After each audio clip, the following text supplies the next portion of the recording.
Start the meeting. Easily flip the switch and the entire minutes. The Monday, August 21st, regular meeting of the Monterey Peninsula Water Management District Board of Directors. We have a roll call, please. Director Oglesby. His Cheez-Its are here. Oh, he stepped away. Sorry. I'm so sorry. Okay, Director Paul. Here. Director Eisenhower. Here. Director Riley. Director Edwards. Also not. Vice Chair Anderson. And Chair Adams. Here. And we'll Thank wait for. Thank you very much. Yep. And staff, we have present, we have General Manager David Stolt, our District Council Dave Laredo, and a lovely assemblage of people who've joined us for today's meeting. Thank you. And thank you for Christina Pacheco, our new, not even sure which title is right now, but Board Clerk. Board Clerk, yep. That sounds pretty serious. Okay, so with that, I think that we will do the Pledge of Allegiance. And since he just sat down, I'll see if I could get Mayor Oglesby to lead us in the Pledge of Allegiance.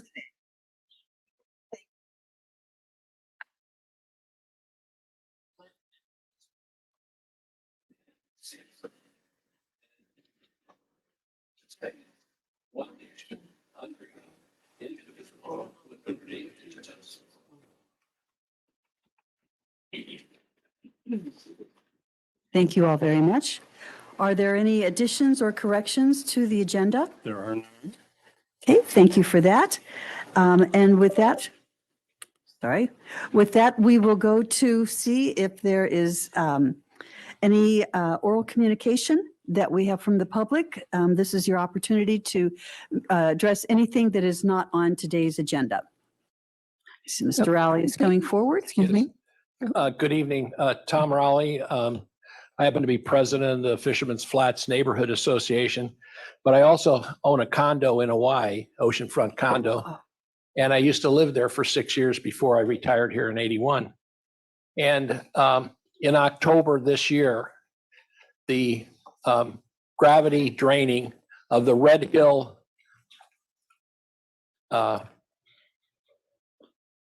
fuel reservoirs will be accomplished. And I mentioned this to you before, that this is what happens when pollution strikes a singular type facility in which there was poisoning, partial poisoning of a lot of Navy housing areas. And the Secretary of Defense came over last year and said, we're going to remove all the fuel. There's 20 fuel tanks. They're huge. They're buried. They're made during World War II. And it's been a tremendous drain because there were leaks and the Navy tried to cover it up. These were eventually discovered. And so anyway, it's good news to see that this is finally going to happen. There were over hundreds of minor repairs that had to be made before they could get to the point where they're finally defueling these tanks. So supposedly all this fuel is going to be transferred someplace else. I haven't seen where or how this is going to happen, but it's supposed to start in October 16th of this year. So it's a major undertaking to see what happens when you have a water supply that is polluted, when you rely too much on a single water supply. As you know, we're getting 2/3 of our water out of the Seaside Basin. It's recycled water. And I question and I query you and that concern over ensuring that that water is going to be safe and protected. We already had one spill into the bay, sewage. So hopefully this will not happen again, but guarantees that were made in that time and failed. So the sanctuary, which I'm on the Sanctuary Advisory Council, had a discussion last Friday at our meeting of the fine that was levied against the sewer board for the operation, the failed operation of the safety, and allowed sewage to be discharged directly into the bay. So there are hazards. And my question is, we're getting 2/3 of our water out of one source. And that's too much from one source, as far as I'm concerned, for the future of the peninsula. Thank you. Thank you very much for your comments, Mr. Raleigh. Is there any other member present? Is any other member of the public present who wishes to comment on anything not on today's agenda? Are there any hands raised on our Zoom meeting? Let me check 1 second.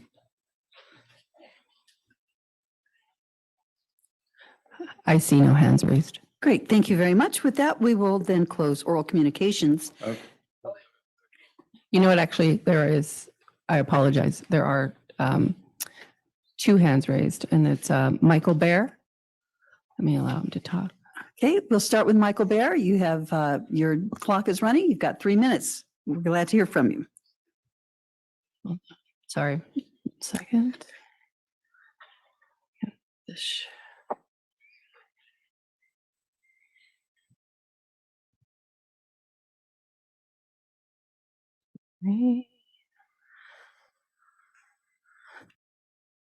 Sarah, can you allow him to talk, please? I apologize. Don't do that. Nope, sorry. I'm just trying to get this out of here.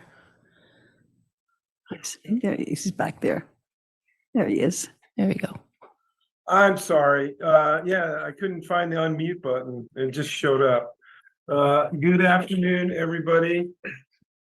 Grateful we're all surviving the hurricane. And I've heard of 1 death in Mexico, and that was it. Haven't heard of any, just lots of flooding. So I also read recently that the LAFCO hearing is September 21st.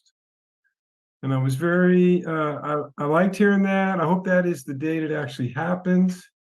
My understanding is it's like 6 or 8 hours or 4 hours or however long it is. And it's 1 day and probably a decision will be forthcoming at the end of that day or within a short period of time of that day. And I'd like to ask council if that's actually what we're anticipating. And I like that day because it's the equinox, which is one of the high holy days. I'm a pagan. I have 4 high holy days. And so I see this as a good sign, September 21st. And I pray for justice on that day because we all lived through what happened at LAFCO and justice needs to prevail on the 21st. So thank you everybody for all the work you guys do and look forward to hearing both the director's report and the legal report later today. Thanks very much. Thank you very much, Michael. Is there another hand raised? Yes, we have Melody Chrislock. Thank you. Melody, you're up. 3 minutes. Melody Chrislock, Public Water Now. So Mr. Rowley's comment was obviously a plug for CalAM's desal, but I'm always wondering why anybody thinks that CalAM's desal can happen, even if it could ever get through Marina. How could anyone afford it? So we started out in 2017 with the most expensive water in this country. Since that time, the water costs for the typical Tier 2 bill have gone up 51%, more than 51%.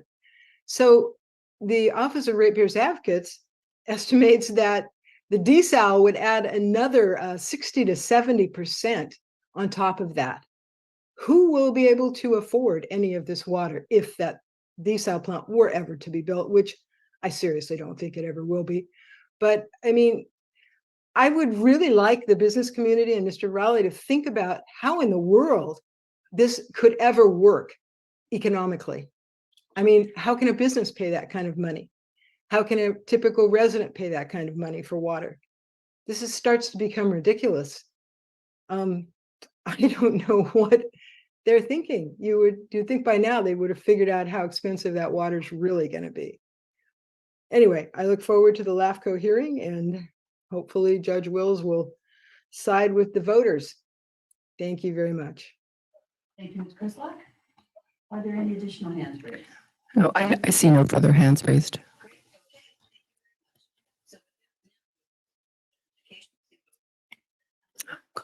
We have 7 items on the consent calendar. Susan Schiavone came in late. Mm-hmm. Let me see. Hold on. Yep. Can you hear me, Susan? Susan, you may speak now. I know. All right.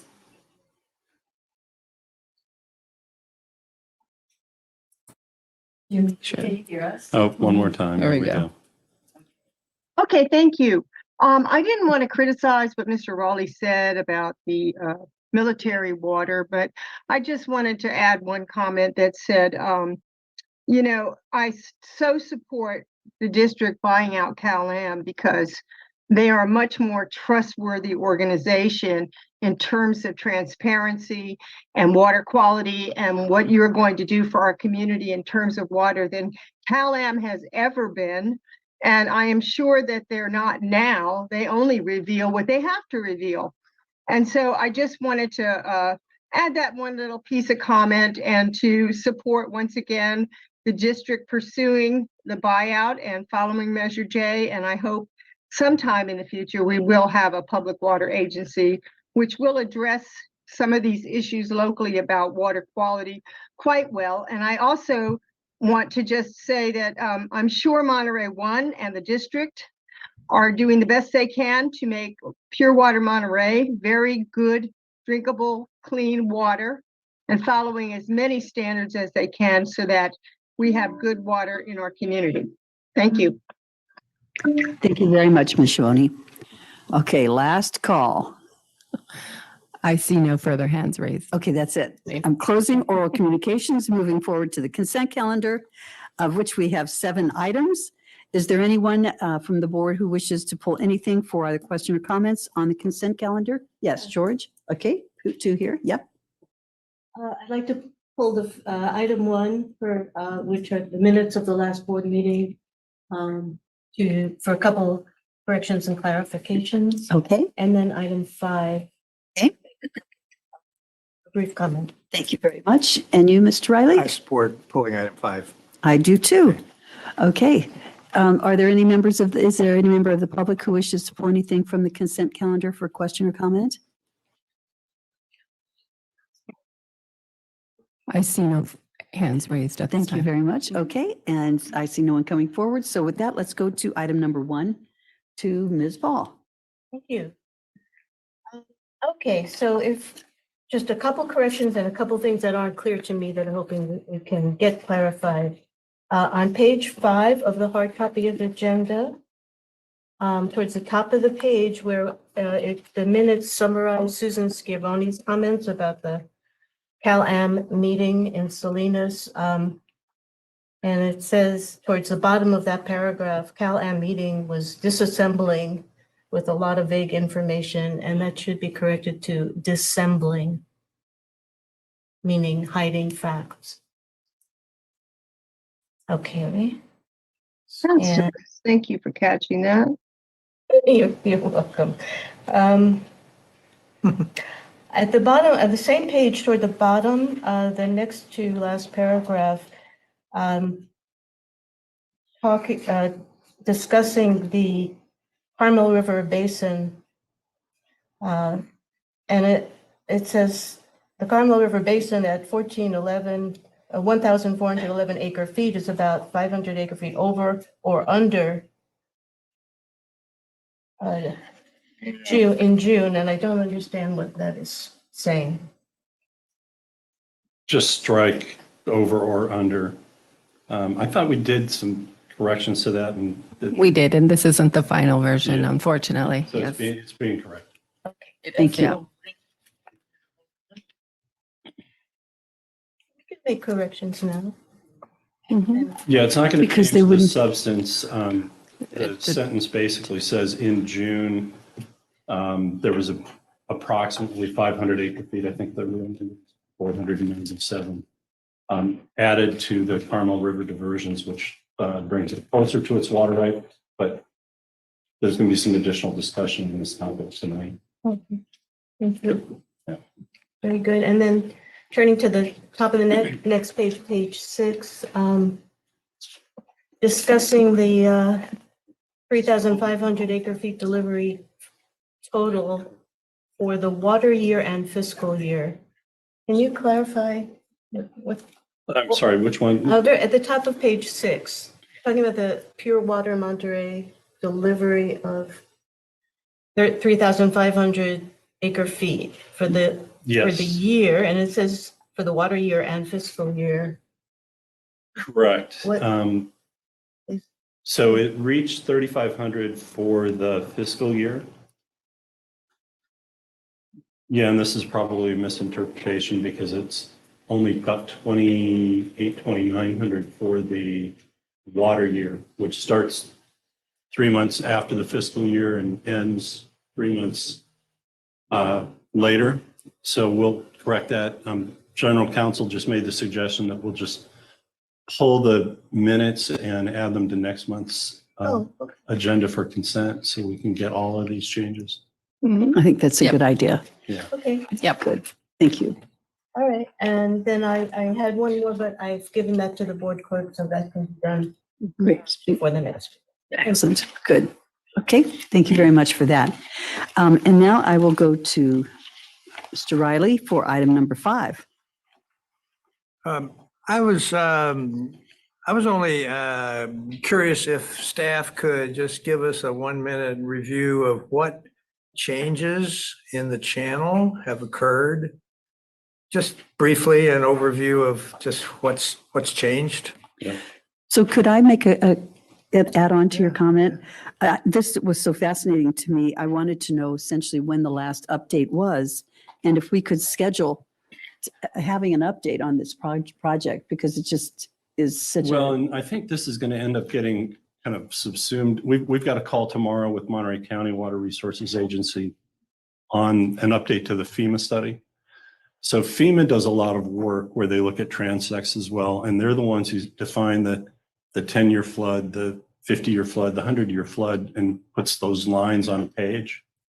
The $200,000+ that was earmarked for the county to do the study that I think was discussed at the last County Water Resources Agency board meeting, is going to involve us. Thomas and I will be on a call actually Wednesday, I think it is, with the agency.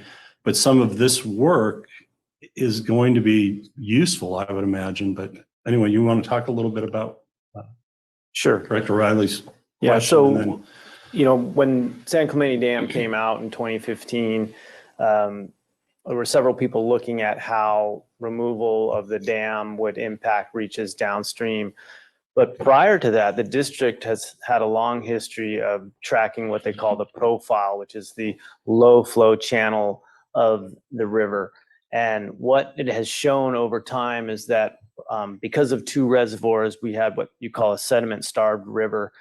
And that river has a capacity to move sediment. And so below the dam, since sediment was being trapped behind the dams, the river's picking up sediment in the riverbed and down cutting. And so the river is down cut over probably the last 40 years, anywhere from 5 to 10 to 15 feet in different places. So what you end up is with a kind of what they call an incised channel. And so one of the proposed benefits of the dam removal is that some of this sediment transport will start being more natural, coming from the creeks above where it used to get trapped behind the dam, so that down cutting would stop. Problems with down cutting include undermining bridge piers and all sorts of things of that nature.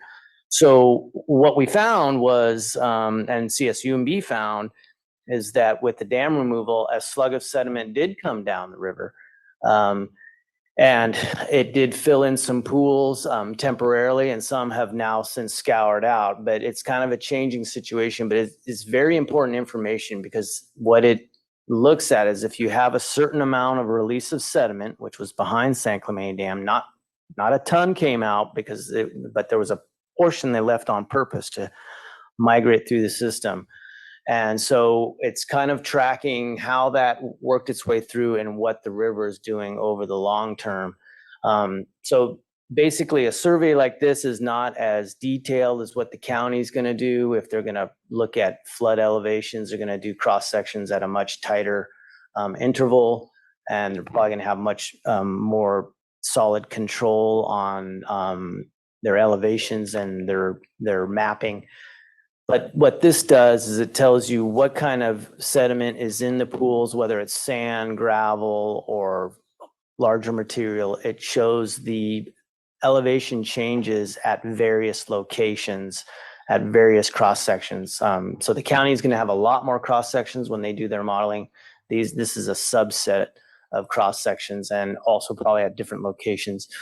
And it's been useful because in 2017, when the Dampier flooded, there was material there that was documented that had dropped out after the dam removal. So that was a piece of information to show that the channel did indeed change in that particular year associated with new sediment coming down. So this is another data point that we're hoping to get information, and we could certainly go back to some graphs and plots and present this information. There's several completed reports already from years past, and then we could update the board on the new findings if we wanted to include the most recent information. I'm curious because we have the Los Padres Dam under consideration, so on. And I'm just curious about what we've learned about channel design from dam removal, and what didn't work or what did work, or what do we learn from that in case there's another dam we're going to remove from the same river. And because there was a substantial investment and study about where the pools would occur and how they might place boulders and kind of contours, shaping the contour of the channel. And some worked, some didn't work. Right, and that was the design through the actual San Clemente Dam reservoir. So that is slightly different than what this is looking at. This is looking at the changes that happen downstream. I think there is a cross section or two in the upstream area, but it's really, if a pulse of sediment is released, what happens to that over time? Because there are complicated models that will do that, but the reality is often significantly different. This provided an opportunity for me to ask the question. That's what I wanted. Yeah. And not only that, but if you put on your calendar next Tuesday, the 29th, you actually get to ask Aman that question. CalAm is hosting, we're participating, NOAA and NIMS are participating in a Los Padres Dam community meeting at the Carmel Valley Community Youth Center beginning at 5:30. And that's basically to discuss some of the findings and conclusions of the Los Padres Reservoir and Dam Alternatives. You send that out? Send it to the board, yeah. We'll do Okay, that tomorrow. so I can catch up. Yeah, and then there will be 2 electronic versions of the same workshop that I also have that I'll make available. Well, and the good news about the San Clemente Dam removal is it has really naturalized since the dam has been removed. Native riparian vegetation is coming in, the big, large flows rearranged some of the boulders. But really good news is there doesn't appear to be a fish passage issue, which was everybody was worried about, that when it got resorted, did it create a new fish passage barrier? But it, up to now, the data shows that there is no barrier. So. Yeah, I just want to add 2 things. Doug Smith from CSUMB and now the current proposer, I forget his name, but this has been an important resource for them as well. So it's good for us. It's good for the relationship with the university, and they've studied it, the river, probably better than a lot of folks have and more currently. So it's good information to have, and it's a good relationship between us and academia to pursue, number one. And to a comment made earlier, lessons learned. I don't think there was anything bad that happened related to San Clemente in terms of sediment transport. Definitely the resorting and the fact that it happened on maybe a 10-year flood event versus what was expected to withstand. But when Paso Hondo flooded in 2017, the question that you heard was, we didn't flood in 95. We didn't flood in 98. What's happened? And yes, the bed of the river had gone up. But to Thomas's point, there was some sediment that was known to be left behind that was supposed to work its way through the river, some of which has worked its way further down the river. And so it was a very unfortunate timing for it to be there in the rains of 2017 and a little bit still being there this year, because that's, again, the bed of the river is raised still in that area and it flooded again. But, you know, it's trying to work its way down and it'll be some other part of the river's problem at some point, but eventually it should all kind of work itself out. So it's not a bad, it's a bad situation, but it's not an unexpected outcome with that. Thanks, Thomas. That's really moving forward with our consent agenda. Okay, any other comments or questions? Yes. Thank you. I just wanted to pull the item because I think the study is of interest to the public, because how the recovery of the river evolves after the dam removal is of interest. The materials talk about the dam removal on the Elwha River in Washington State. Just so happens that years ago I hiked there and attended a presentation on how that river was, how they were studying the recovery after dam removal there, and it was very successful. They were able to reintroduce the same species of salmon that had lived there. So I think the public will be interested to know that the study is happening. I know it takes a long time to really find out, what happens with the dam removal, but I'm very glad that the district is working with the university on the study, and it's something that the public should know about. So it sounds like there is an interest in having a presentation on this. And so my hope is that we'll be able to schedule that before the end of this calendar year. Good. Okay. With that, I will entertain a motion to approve the consent calendar. Minus 2 through 5. 2 through 5, because we're going to bring one. Right. Yes. Thank you very much. Items 2 through 5. Actually, items 2 through 7. Yeah, we'll do 2 through 7. Thank you. Is there a second? A second. Thank you. So we have Dr. Anderson and probably Dr. Paul as well. First and second, could we please, actually all in favor, please signify by saying aye. Aye. Opposed? Great. Any abstentions? Okay, thank you. With that, we will close consent calendar and turn to our general manager's report. Well, Madam Chair, I'm going to make a suggestion that we move the first public hearing, item 13, to ahead of the general manager's report, given the amount of public comment and discussion on consent calendar items. We do have a representative of CalAm with us, which was the request of Director Edwards during Finance and Administrative Committee when they heard this. So in the interest of his timeline, I think we could open the public hearings and then go to the general manager's report and come back to public hearings. Do we need to have a motion to change the order of the agenda? Yep. Okay, could I have a motion, please, to move? Thank you very much. Thank you. All in favor, please say aye. Aye. Opposed? And I didn't even ask, does the public good with this? Seeing no hands raised or people coming forward, we will say take that as a yes. So And we have. while Thomas is coming up and the PowerPoint's getting ready, I wanted to point something out that Director Paul mentioned. So the Elwha was a much more dramatic dam removal. They actually kind of exploded the dam at a certain hour, a certain day, and we could all webcast watch it in a big gush of water, where the San Clemente was very methodical and incremental and didn't create any excitement whatsoever. But the Elwha was pretty cool. I'm sure you could still find a video on YouTube somewhere.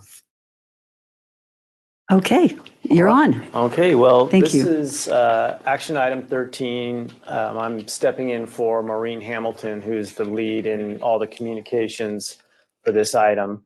But basically, this item is consider adoption of the initial study and mitigated negative declaration for Los Padres Dam outlet modifications, including the adoption of the CEQA findings and the mitigation measures. Next slide, please.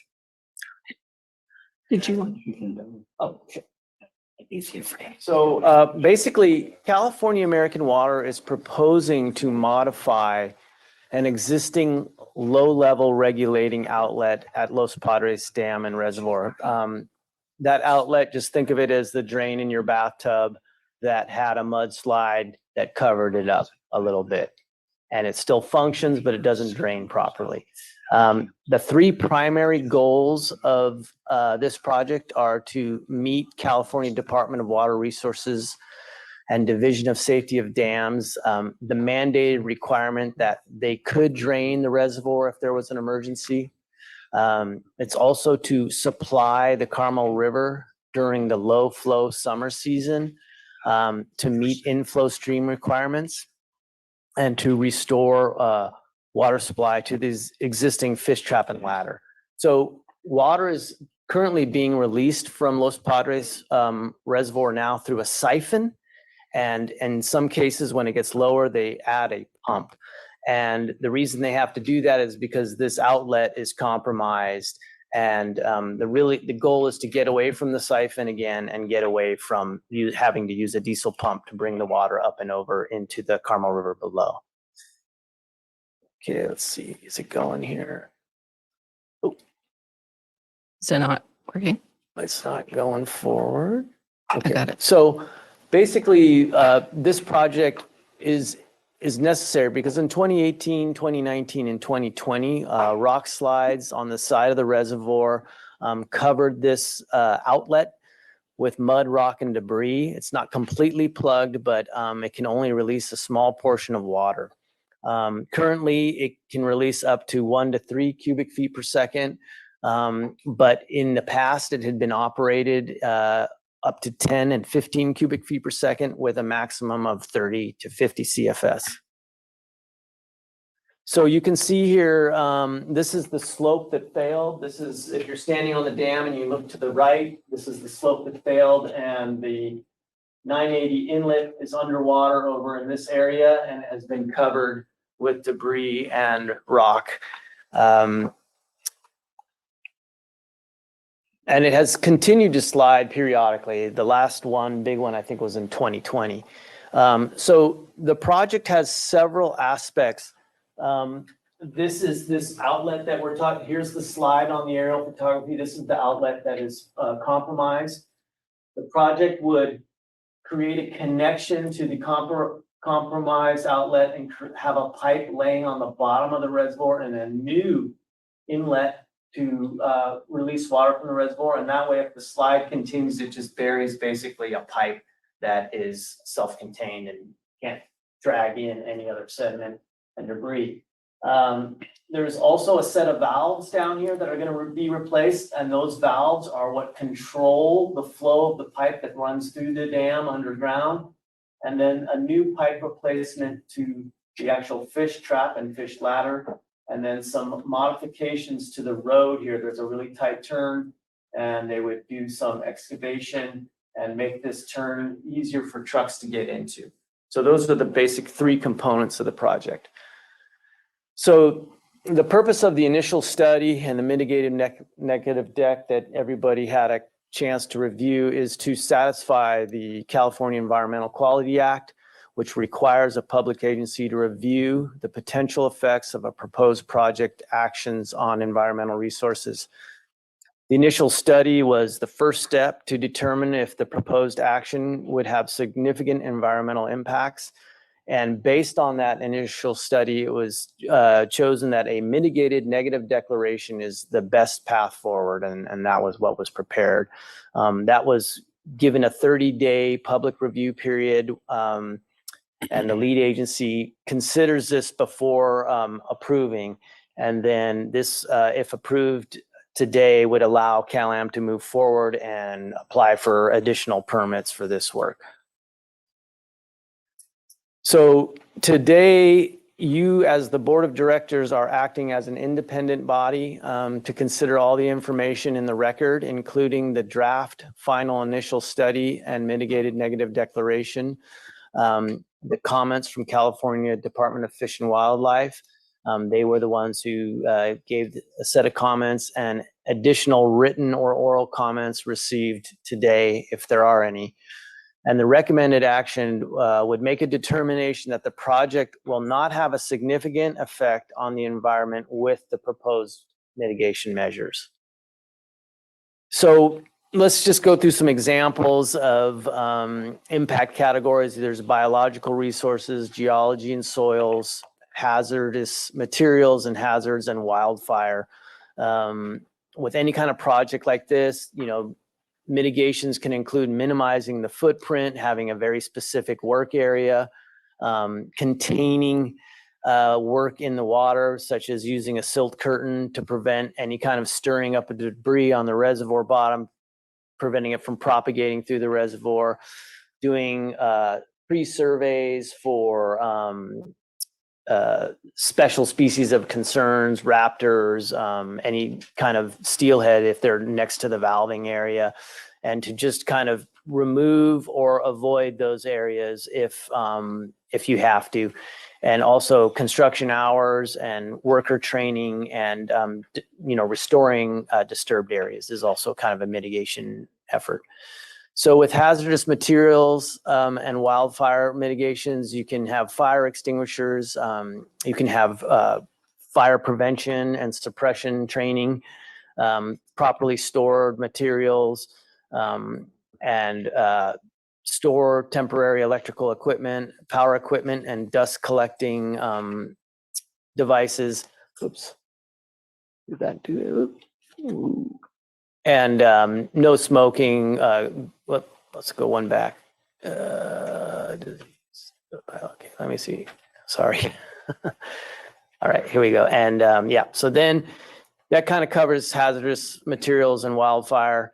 And then with geology, soils, and wildfire, again, you have slope stabilization. So when they widen the road and create a steep area, they can create a retaining wall if they want, and they can use native grass seeds. They could use jute netting. You minimize vegetation removal, and you prohibit parking in natural areas and sensitive plant species areas, parking on roads, and then trying to prevent landslides and landslide warning systems. So there are a whole host of mitigation measures that are listed in these documents. That was just a sample.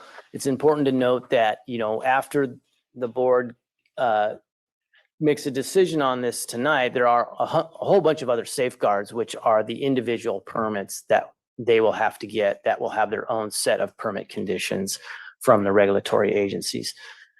So tonight, the recommendation is to address any additional written or oral comments received at the public hearing, adopt the CEQA findings, and then adopt the resolution 2023-12, adopting the initial study and the mitigated negative deck and the mitigation monitoring reporting program, and approving the project, and then directing staff to file a notice of determination of approval of the project. Today we have Aman Gonzalez with CalAm, an engineer that is up in the area almost daily to answer additional questions. And I don't know if we got Mike on the phone today or not, but yeah, so I will leave it at that and see if there's any additional questions. Thank you. Thanks very much for the presentation. So let me first go to the board and then we'll have the additional presentation. Are there any quick questions at this point before we move? Go ahead. And go back to your slide that showed the image of the lake and the reservoir and the piping systems. Yeah, right there. I didn't understand because I couldn't tell from what I could read and understand from the pipe that's laid in the reservoir, the yellow line. Yes. From the lower right to the upper left. Okay, to the upper left, there is a pipe there that goes under the dam and out to the channel area somewhere. To the current set of valves. Right, and that's not shown, and I could never understand. I didn't understand what was happening there, and now that you say that, I just want to point out the diagram didn't show it, but I didn't. I understand it now. So you're taking the intake from the lower right, still using the existing pipe that's over near the Upper left. the upper left. Yeah. But you're hooking into that pipe. Yeah, okay, okay. Because that light rocky area to the far left. Yeah. Shaped like a fan. Yep. Just keeps going down into the reservoir. And so that's the fan of rock slide that covered up the existing intake Right. near the okay. upper left. So anyway, but you're tying into an existing pipe and the pipe wasn't shown and that's what I just couldn't follow that.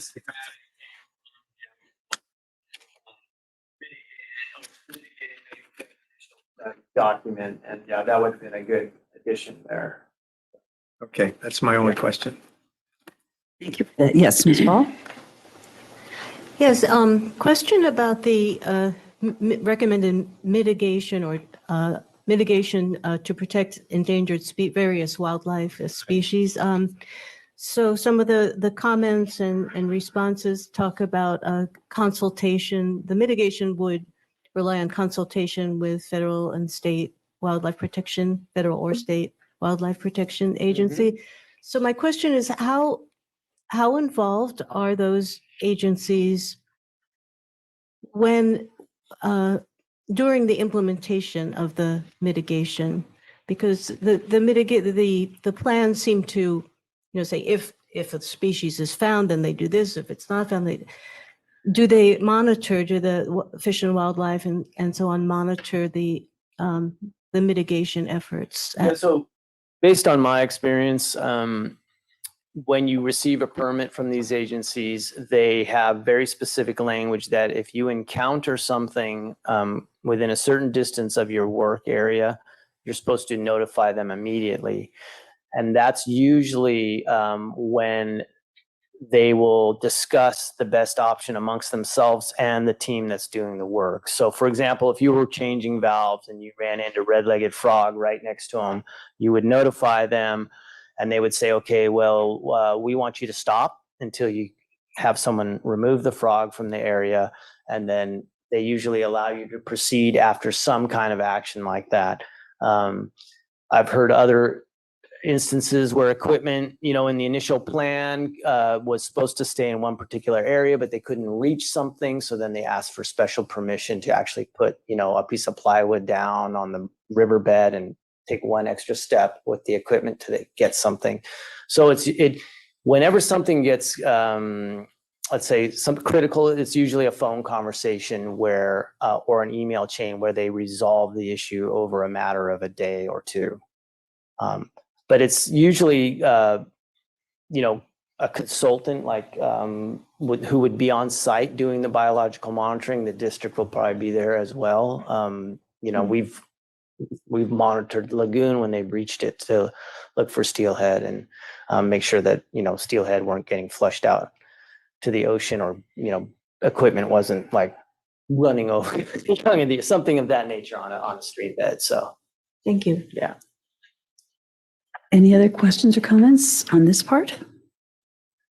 Okay, then I think what I'm going to do is have Mr. Gonzalez speak, and then we'll take it out to the public for questions and comments on the overall picture. Thank you. Hello, Hello. my name is Aman Gonzalez. I'm a project manager with California American Water, and I've been working on this project since the landslide occurred. I don't have a formal presentation. I'm mainly here because I was asked to be here and to answer any questions that the board had about the project. But I have been involved with the project since the beginning. We actually have the landslide recorded. A member of the National Marine Fisheries Service was there when the major slide occurred. So we had it on our Facebook site for a few years, or for a year or so. And if anybody's interested, we can show that to you. It's a pretty interesting landslide event. But yeah, Thomas, appreciate your help. I've been working with Maureen primarily on this project, and Thomas, I know Maureen's on vacation. So yeah, it's a very important project. I was kind of a little stubborn to try to push the project before you sooner. I know Maureen being out, we were talking about moving it to September, but we're really trying to get ahead of the permits that are needed to do this project. As Thomas mentioned, during the early winter, we have to bring in a diesel pump to the dam, and we have to set a diesel pump on top of the dam that basically pumps water from the reservoir downstream to the river. And we really don't like doing that. And we've done it for 2 years now. We want to stop doing that after this season. So that's why this project is so important, so we can not rely on a diesel pump during that time of the year. Yeah, I don't have too much more information to provide if folks have questions. Let's see if people have any questions. Yes, Mr. Riley, are you just waving around or do you have a question? No, I do. I'm sorry. The cost of the project in general falls on who?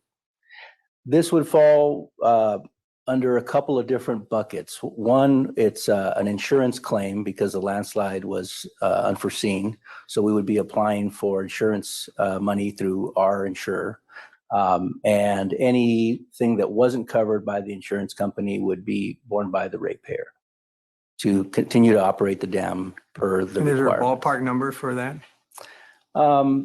Just the total project. I don't know how it breaks down, but Yeah, we haven't gone out to bid yet. The initial numbers we have received from our consultant are between $3 and $5 million. and then the one question I have, the one other question I have is in the description of the construction schedule.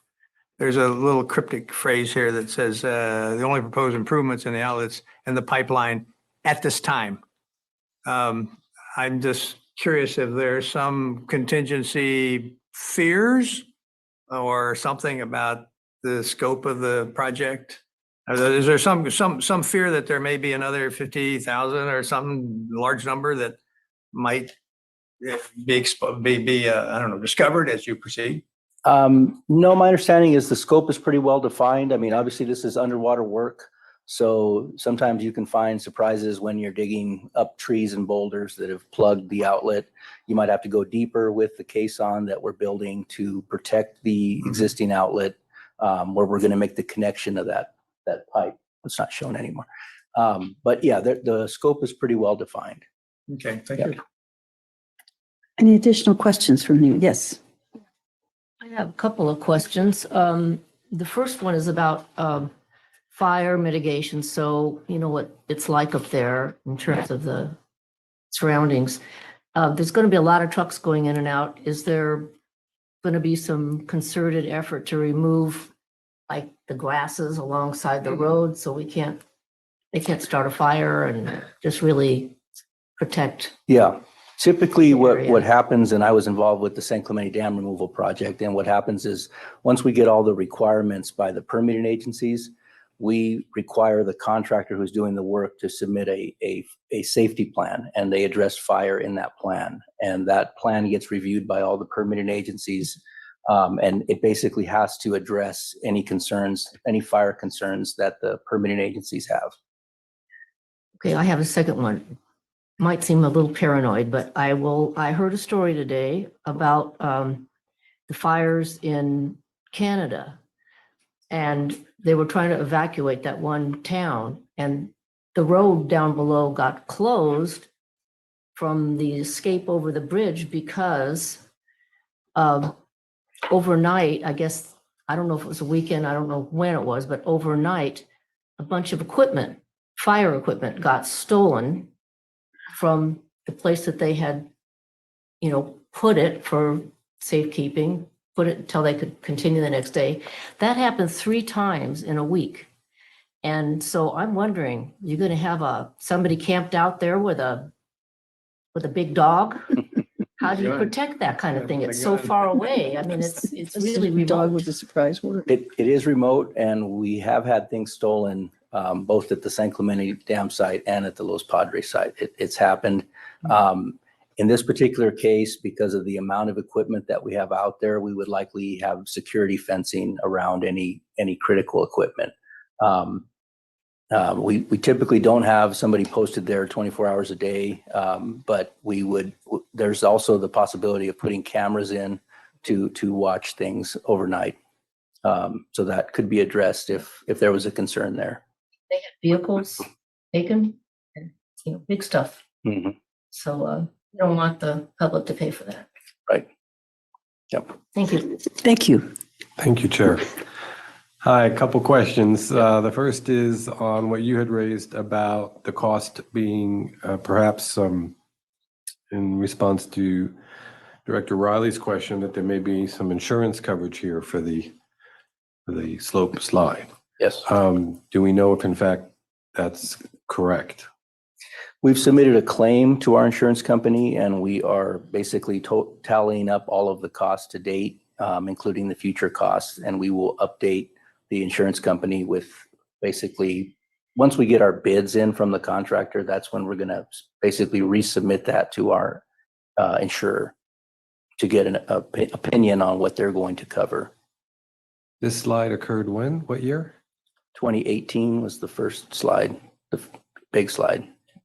So this is that's a significant passage of time. Is there any concern here that the claim has become stale?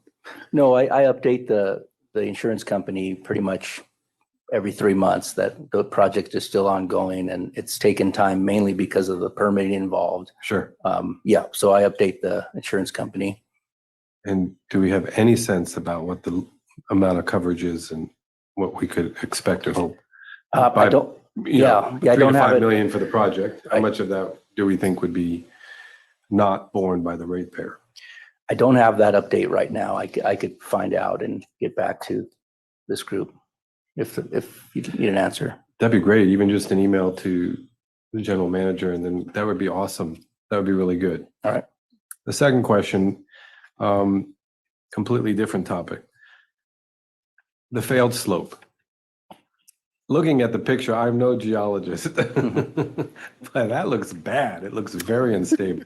Yep. Certainly on the surface anyway. I did not see anything in this project to address or mitigate further slide. Yeah. And my concern here is it's challenging to look at the project in a photograph. They're good photographs, but I see the hexagonal shape moving the drainage pipes out some amount of feet. I couldn't tell you what it was from a photo. But the question here is, what's the risk that we get another slide and this whole project is for naught, right? Or worse, much, much worse, that the safety of the people working in the water are in jeopardy because there could be a slide or whatever. So when I read the negative deck, so much about wildlife, there's so many mitigation that there's nothing about mitigating a future slide. And I don't know. I can address that, I think. So we did have a geologist and a geotechnical engineer evaluate the slide. And they did say that it's going to continue to move and spread. And what they did, though, was they looked at, and I'm not a geologist, but they looked at what they call the hazard zone. So basically, worst case, if the slide continued to grow based on their understanding of the slide, they drew a line around the existing slide that said, this is the limit of where kind of, if the slide kept moving, of where the new deposits would fall. And so we made sure to place the outlet well outside of that hazard line that the geologist determined. And so that's how we address that risk. And yeah, that's primarily what we did. And we did, our geotechnical engineers took a look at the slide, and there really isn't a way to stop it from sliding. It's just too steep, it's too tall, you really can't stop it from sliding. So all you can do really is move the new outlet outside of the limits of a future slide based on the geologist's opinion. Okay. Yep. I have nothing further. Great, thank you. Mr. Mayor, are you good? Okay. I just want Dave, can you just tell us the parameters of the potential cost of retaining the dam or taking the dam down? What were the brackets we were talking about? I'm just trying to get a sense of this expense related to those two projections. Yeah, it's sitting on my desk, but taking the dam out is on the order of 90 plus million, give or take. Leaving the dam in and dealing with up and downstream fish passage doubles that. However, they chose the most expensive fish passage option to do that analysis, and there was a cheaper version. So ultimately, when push comes to shove, we don't know what the fish passage solution will ultimately be, but it's quite a bit more. Think of it as double.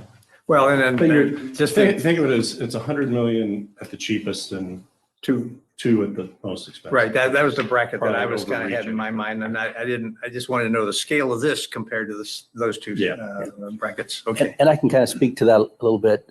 This is an immediate need where we have to do something now to make sure we can deliver water downstream to the river, whereas the dam removal and dam expansion alternatives are kind of a longer term decision that needs to be made. So this is definitely something we'd like to do soon. Yep. Understand. Or need to do soon. Yeah, I would just add that it's makes me a lot happier that we're not using diesel pumps and we get this thing done, right? And just use good old gravity.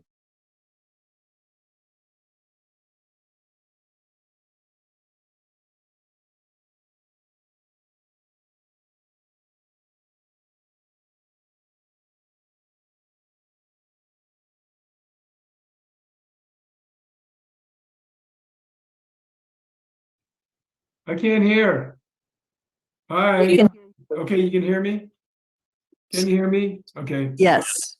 good. I lost the sound. I heard the whole thing, and then when it went to me, I lost the sound.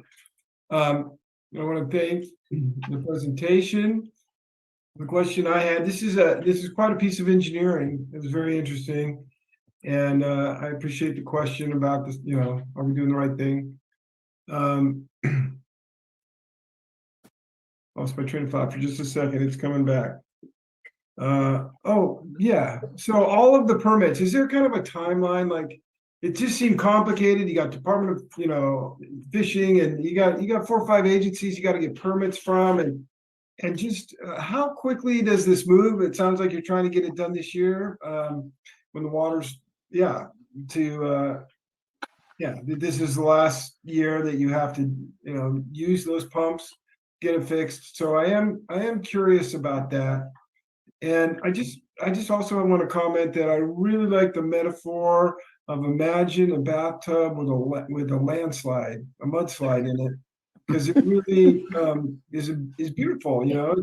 Just expand that to the size of the dam and the desilting. Like deferred maintenance. Like, shouldn't we been pumping the dirt out over and maintaining this too? I understand the rock slide's a different animal, so but anyway, it's great to see maintenance happen because that seems so rare. And so I support moving forward with what you got. And negative deck, that's great. You can do it at a negative declaration level. I think that's good news. So those are my 2 cents. Thank you. Thank you, Mr. Bear. Are there other hands raised?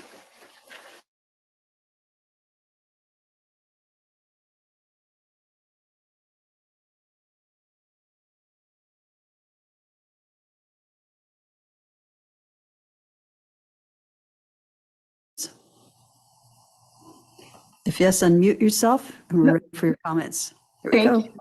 I just found the mute button. Thank you. Yeah, I had a few questions, and they're just these. What do they think the life of the project will be? How long will this last in terms of the dam? And what kind of maintenance will be done in regard to keeping this system clear and making sure that it does last? And then I had one other question about the land. Are there any risks of other areas or hills around the dam that could possibly also cause a slide that may damage that system or make things worse? Thank you. Thank you, Susan. I don't know if we want to address the questions at Let's this get all the point. comments and then- Okay, great. Okay. Mr. Rowley. Excuse me. Tom Raleigh again.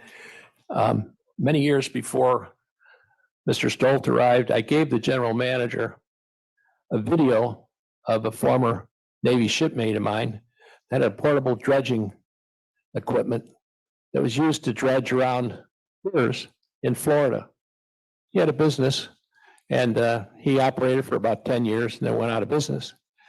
We've had various times in the last 25 years, we could have gone in there and dredged quite a bit of slips and slides and landslides and what have you, but we missed the opportunity when the dam has been low. And always we were looking for the big picture and the long range and, final solution. But the thing is, I think we need to see more. You need to be told, when is this going to be done? I didn't hear this. Maybe it's in your written material. And it seems like this is kind of time sensitive if they need to get it done right away.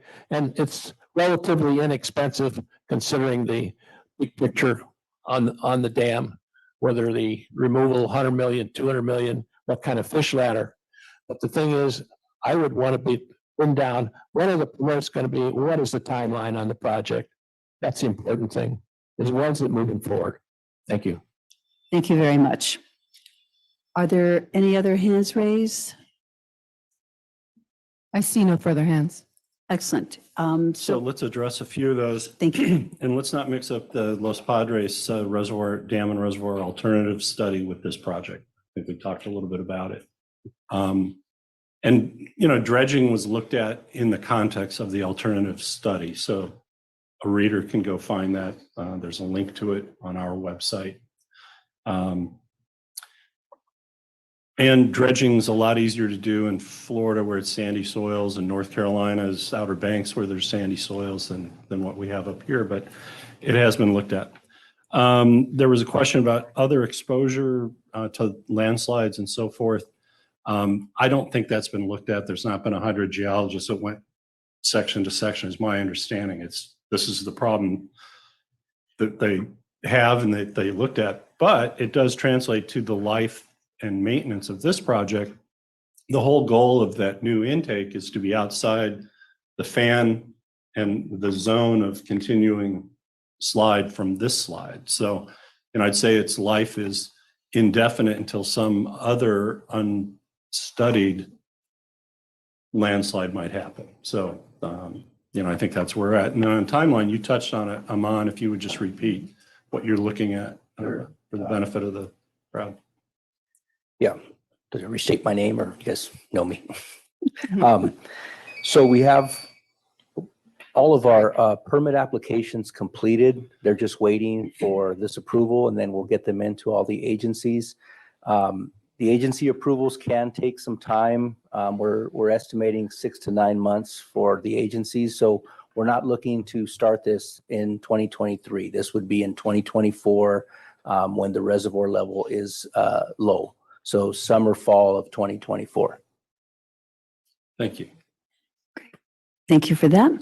Madam Chair? Yes. And I know you know this, but maybe for the public, that this is not the district's project. The district is the lead agency, and the scope of your decision goes to the adoption of the initial study and negative deck, the environmental impacts of the project that CalAm as the sponsor is proposing. Thank you for reminding us all of that. I appreciate that. Okay, if there are no further comments or questions, then I think we'll be able to close the public hearing, and we will have to consider a motion to move this forward. And I would entertain a motion to adopt Resolution 2023-12, adopting the initial study and the mitigated negative deck and the MMRP, and approve the project. And then we will also be directing staff to file a notice of determination of the approval of the project. So move. Thank you. Is there a second? Thank you very much. We have a motion and a second. All in favor, please signify by saying aye. Aye. Are there any opposed? Any abstentions?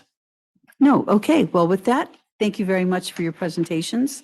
And we will close item 13 and return now, unless our general manager isn't ready yet for his general manager's report. I am ready. Thomas, you had the little clicker. Is it still up on the? Grab that for me. And I'm chuckling because I just saw how sunburned I am from yesterday. Like, wow. The sunburn. Why and didn't I. you stop me when you saw me? Yeah. Yeah. That's true. Yeah, That's true. Yeah. Big difference.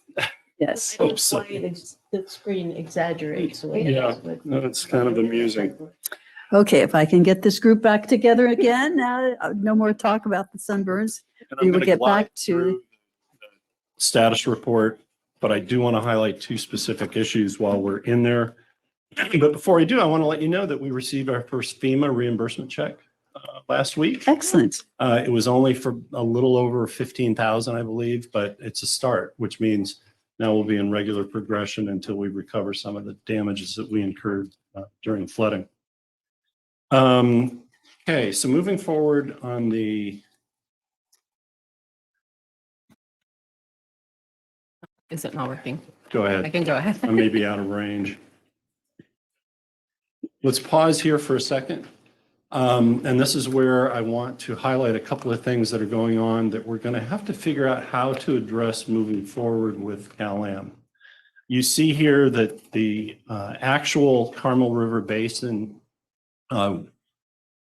withdrawals or production of 1,855. This is through the end of July. So we have August and September remaining in the water year. The water right is 3376. And the last couple of months of production have been right around the let's see, I actually have it here, 497, 445. So we may see 2 more months of production that is somewhere between 800 and 900 acre feet, which means the company is leaving some of their water right unutilized in the river. This concerns us because it's one of the cheapest forms of water supply. Part of that's driven by things we talked about with respect to aquifer storage and recovery, well capacity in the Carmel Valley, failure to get the rehabilitation of the Rancho San Carlos well online, deferral of a new well in the Rancho Cañada area. And we're now in the low flow mode since about the 3rd week in July. Once we have a series of low flow days in a row, the upper wells on the river have to be turned off and only the lower wells can be used. And so I think what I'm seeing is that we will end the water year having left that water right not fully tapped. And that should be a concern for the reasons I've stated. And then on the other side, you can see the actual withdrawals from the Seaside groundwater basin of 1,812. The limit is 1,474 under the adjudication. So they're currently at overpumping. Now that may change slightly because they can kind of backward look and reassign some of the pumping. But it's not a good development to be over on your Seaside Basin pumping, under on your river pumping. We went 2 months during this period, May and June, where there was no need to pull Pure Water Monterey water because the full 3,500 that's contractually obligated had been delivered. But we were still injecting in May from aquifer storage and recovery. So it wasn't just a clear shot that you could reverse the flow and take river water to Seaside, but it could have been done conceptually in June. Now beginning July, they will be back on recovery from Pure Water Monterey, and then August and September increase recovery. So they'll want that Monterey pipeline going from the north to the south. But there is this issue, which as you follow on next slide, well, just the only thing to report here is Sand City desal was productive again last month, which is good. But I want to get to the next slide, please, Christina. And this is where you can see the different sources. And if you look at the Carmel River Basin number, the total number, which is the second from the bottom, that's at 1855. The Seaside Basin, the 1812. But you see in the ASR recovery column, in June, we've taken stored water, banked water, which is a more expensive supply source than either the Seaside Basin or the Carmel River Basin. Well, you don't want to take more Seaside Basin because we're already kind of at its limit. But we're facing, really for the first time that we've seen it, where we may leave some water right in the river. I mean, it's okay to have it 10s and 20s of acre feet, but not hundreds and hundreds of acre feet. So this is something that I think is now on our radar screen to have a conversation with Some of the solutions are infrastructure, production capacity. But it's an unsettling development that I just wanted to point out to you. And that, Unsettling because? because we're leaving water in the river, which is great for the river. Can't, complain if I'm a fish, but it's the cheapest source of supply are the groundwater basin and Seaside and the Carmel River. And to the extent we could have found a way to use additional Carmel River supplies. Now, we were very focused on diversion to ASR, so there was less opportunity. There was also more Table 13 water rights because it was a rainy season. So you rename your withdrawals from the river from the normal water right and name it, 514, 511 acre feet, you get to rename to Table 13, coming under a different water right. But if you could have pulled more river water and gotten it further throughout the system, then you wouldn't have had to work the Seaside Basin harder than the adjudicated limit. And you could have reduced the ASR recovery, which is, frankly, stored water, more expensive to produce and withdraw. And during the construction of Pure Water Monterey, that's our safety net.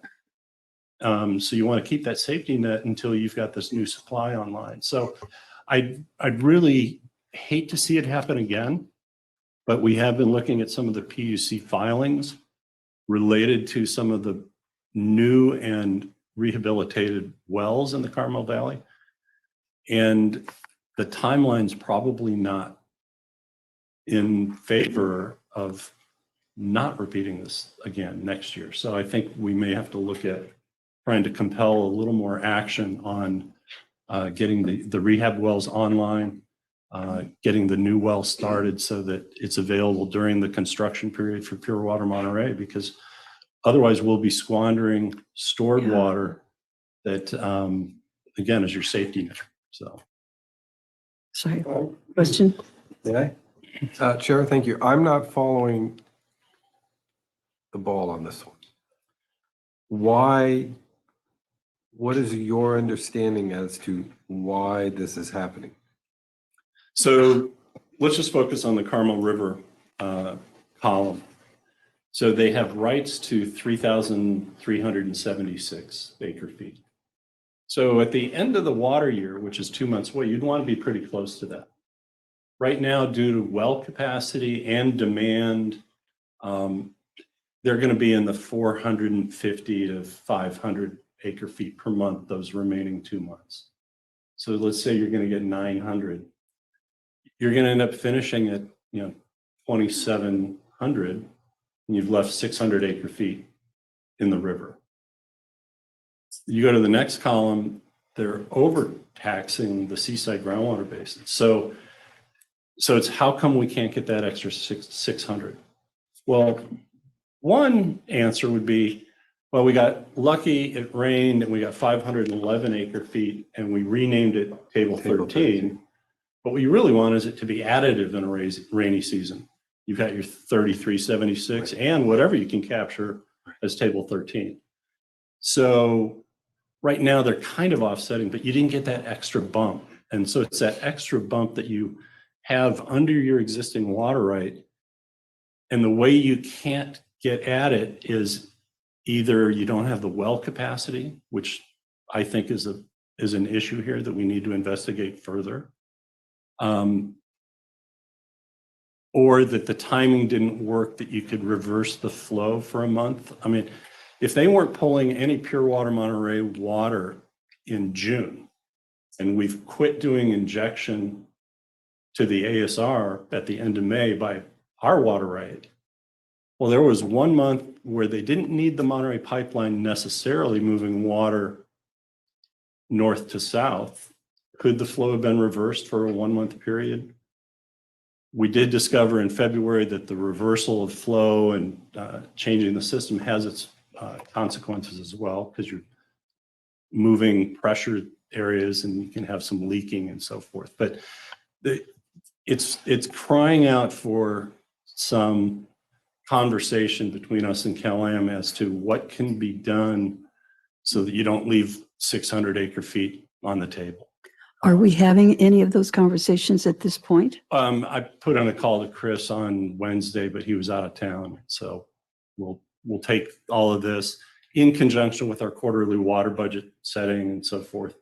But It's yeah, it's going to intentional? be pardon? This would be intentional on their part? Or could it be an oversight? It wouldn't be an oversight. It would be the constraints all lined up to make it difficult to get everything you can get. And so what do we learn in the ASR season? We got to remove constraints. What are we learning here?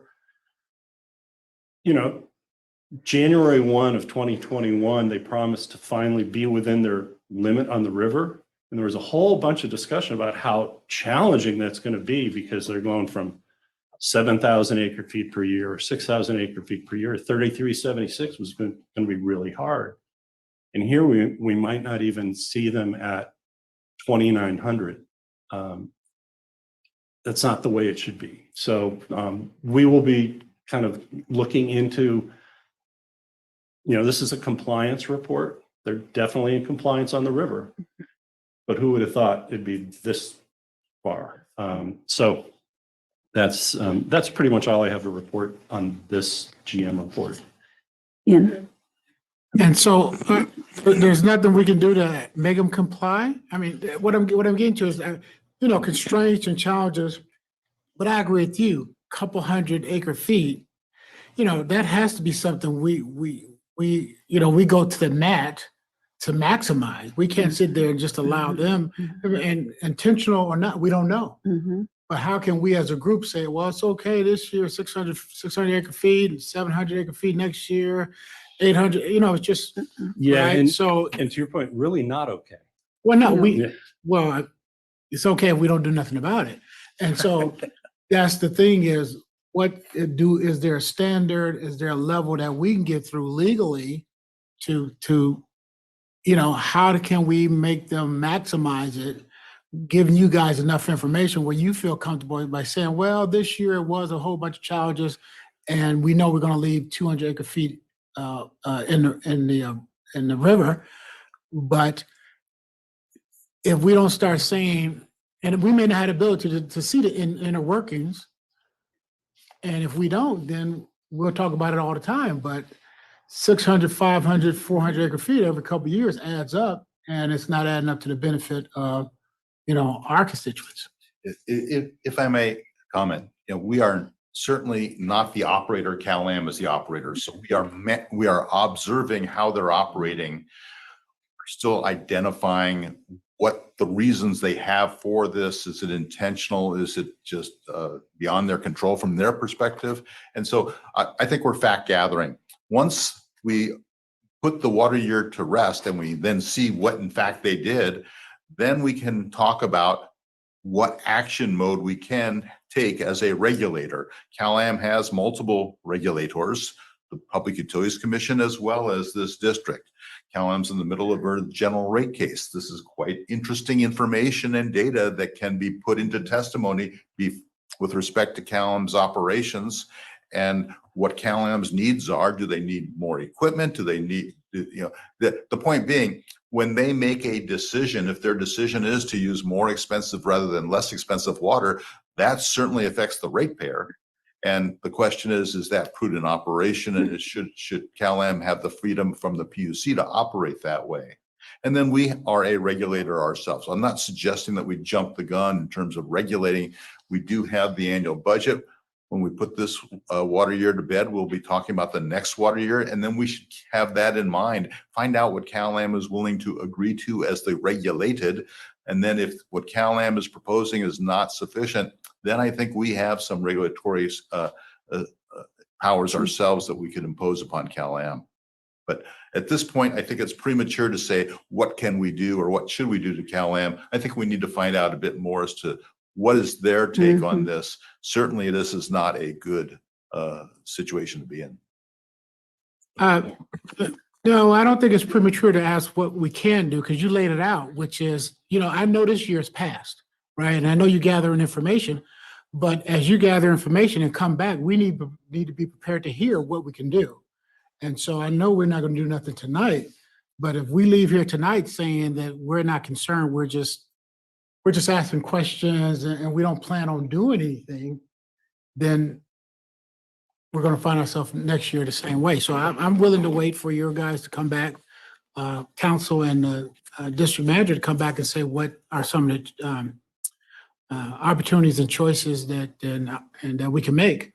But I just want to put that on record, which is it has to be something we can say or something we can do. Amy, next. Yeah, I mean, we've been talking about the problems that they've been having or that they have been having through, maybe their own choices of not getting the well situation taken care of. That's been years that they have known that. And that they repaired it, but also taking water out of a source that is an emergency source and doing the cheaper water and all that. None of that is, that's got to be purposeful. I mean, I don't know what the purpose is, but they chose to do it and they've got to fix their equipment. I mean, that's hurting all of us. And it certainly did last year when we had that huge amount of rain. Mm-hmm. Yeah, I think what we discover more and more is we tend to look at, as resource manager, at the system as a whole, and we can say, they've got this much water and they've got a system, it should balance out. But there's, I believe, 6 major pressure zones. And now we're beginning to learn that there are, internal barriers to getting water from one place to the other where it's needed. And that can be at the source. You don't have enough capacity to get it out of the ground. Or as we've learned, it can be a pipeline where we could have gotten more to ASR, but pipeline can only work in one direction at one time. And then our wells on this end. So it's a combination of all these things, but the specific answer to this question it really needs to be looked at, because what's the one thing we could do first, meaning we collectively with CalAm, to take the biggest bite out of this problem? And it might be just getting a well online. Well, then let's not see a deferral, that kind of thing. Okay, we have, I think, George and then Karen. My quick, it's a path of least resistance, I think, for CalAm. They did this with the extraction well. That was the injection well. The least resistant was continue with what they had the opportunity to use in the past without building the new wells that you were talking about, path of least resistance. I'm assuming they're hooked up now to run out of the groundwater basin, seaside. And I think they're just not looking at changing it. So it's path of least resistance. I just encourage you to, hit the table a few times when you're talking to them. Karen. Just a comment in response to what Mayor Oglesby said about doing nothing.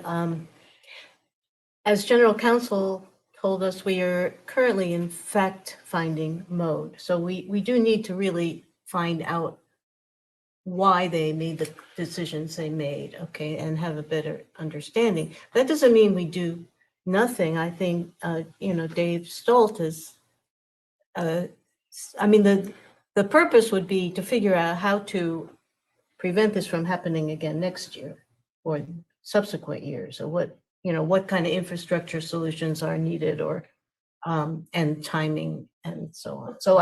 But fact finding is the first step before we can really start figuring out possible solutions. So I think that's where we are. Great. Okay, any other comments? Any comments from the public? Michael Bear has his hand raised. Okay, Mr. Bear. Are you going to take them on? Actually, why don't we wait until the end of the Should you whole take them on? GM's report? Yeah, Oh, thank you very much for reminding me. Okay, Right. that's okay. No, it's me. And let's go all the way Let's- through to the end of this one. Then And then we'll go to item 9 and 10, and Yeah. then we'll take a public So item comment. 9, just a slight update. You may be aware, maybe not, Pure Water Monterey construction was awarded August 14th, and a notice to proceed was given. And so they should be, oh, actually, that was a notice to proceed. They awarded July 31st. And so that's the advanced water purification facility improvements. The rebid of the injection field, the bids will be open September 7th. And it's hoped that a notice to proceed is done by early October. And the injection well field is not the critical path. So it's really the advanced water purification facility that drives the 24-month to 26-month construction schedule. So that's all good news. I have nothing to report on the desalination project other than the quarterly progress report was released in July. You could read it online. Didn't describe many changes, and there's nothing that's been announced in a Form 10Q or an investor's report in August. So I have nothing to report on the desalination. Item 10, we do have a PowerPoint for that, I believe. And this was a requested update on the acquisition of the Monterey Water System, or Measure J.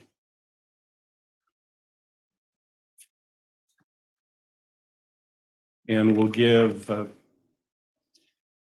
one more attempt at the controls here if you'd get me started.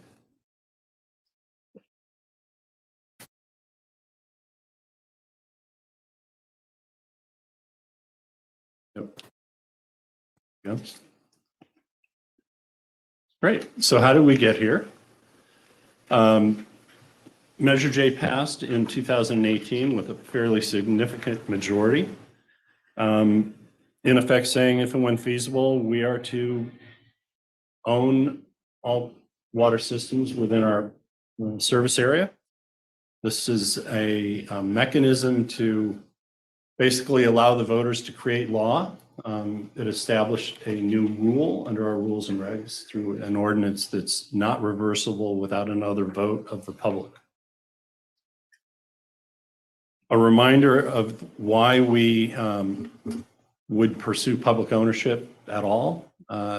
Lower cost to operate, hopefully better quality of service, local governance and greater transparency, and a reminder that 85% of all urban water in California is, there we go. Next, just hit forward, please. I've lost it.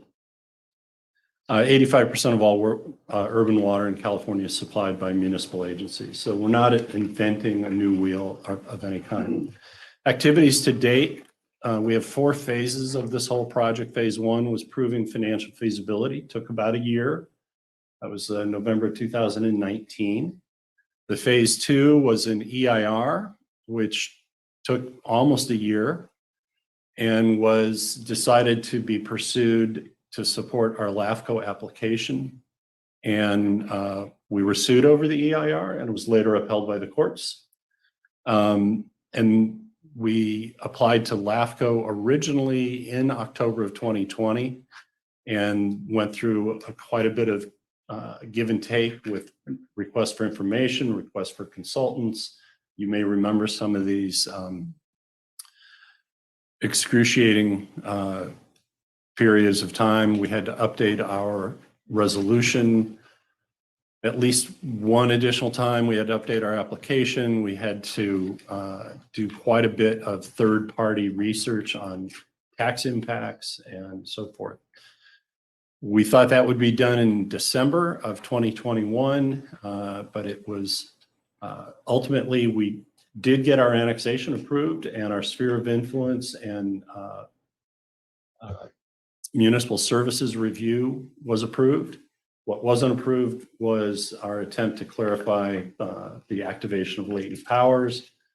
We asked for reconsideration, which ultimately was denied in early February of 2022. Then we entered phase 3, which was a formal appraisal and an offer. We made the offer April 3rd of this year, and that was rejected by CalAm April 28th. And so on April 29th, we basically entered phase 4. Next slide, please, Christina. So what is phase 4? Phase 4 is considering the actual eminent domain action, the lawsuit. The pros and cons will be presented to you shortly, and we'll talk about schedule in a second. But there are several major hurdles, which are just summarized here in bullet point fashion, whether it's in the public interest and necessity to require the proposed public use. The proposed public use in this case is converting from private ownership to public ownership with the perceived benefits that were outlined earlier. Lower cost to ratepayers, better quality of service, greater transparency and governance.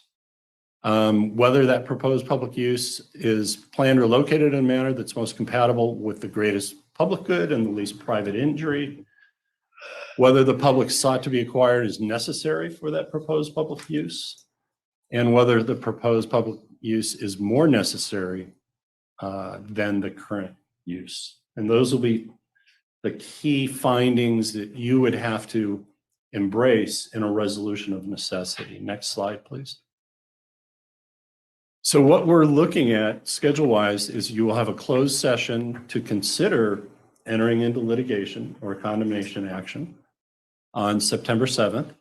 And you'll discuss some of the merits of these key findings.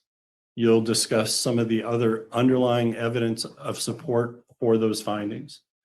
You'll discuss some of the legal issues that have come up, pros and cons relative to moving forward with that litigation. If you choose to move forward, then on September 8th, we will file a notice of the hearing to consider a resolution of necessity. California American Water must be notified. The named owner of the parcels subject to the condemnation has to be notified. So there's we've got 104 parcels. They're all the same PO box that they just changed from Camden, New Jersey they moved it from one New Jersey post office to another one. I'm glad I caught it because the list that we had was all the old one. So anyway, our attorneys will be working on that. The company will have an opportunity to respond and indicate that they want to appear. Talk about that in just a second. Which they have to do within 15 days of us sending them that notification. And then it looks like either October 4th or October 12th will be the public hearing. And I say public's invited. We're currently looking for a venue. I do appreciate all of your responses because all 3 dates I put out seem to work for you. But based on venue and time and cost, it'll likely be one of these 2 October dates. So you can kind of hold those open. And then within 2 to 3 months, I think we actually have 6. If you choose to move forward and actually adopt the resolution of necessity, then the condemnation action will be filed in Superior Court. Next slide. Now, this title is not obvious areas of disagreement. I apologize. These are the things that CalAm may object to. They can, at our hearing, which very likely they will exert their administrative remedies. So they'll come and object to the taking of the property. They may contend that the conditions required have been made appropriately. We're highly confident that we did the offer as required by the government code on April 3rd. But what won't be discussed at all in this hearing, should you decide to move forward with it, is the value. Price is not the issue. It's the public benefit issue that will be addressed. Next slide, please. And I just like this slide so much from our earlier meeting, I just repeated it here. That's great. So we're again on our way. I know people have been wondering what's been going on. Just last week, Dan Turner come speak with us often, said, what's going on with this whole thing? You got to get moving. I said, well, hopefully you're watching. Check and see if Dan's watching. But people have been wondering, and I think that's a pretty clear schedule, that this will either be moving forward or put to bed by you at your discretion, should you choose to have that public hearing. So any questions, I'm happy to take. Are there any questions from the board? Mr. Riley?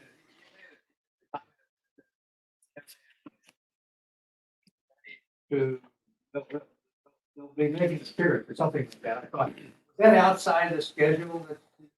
No, it will be, so we give them a notice of the hearing.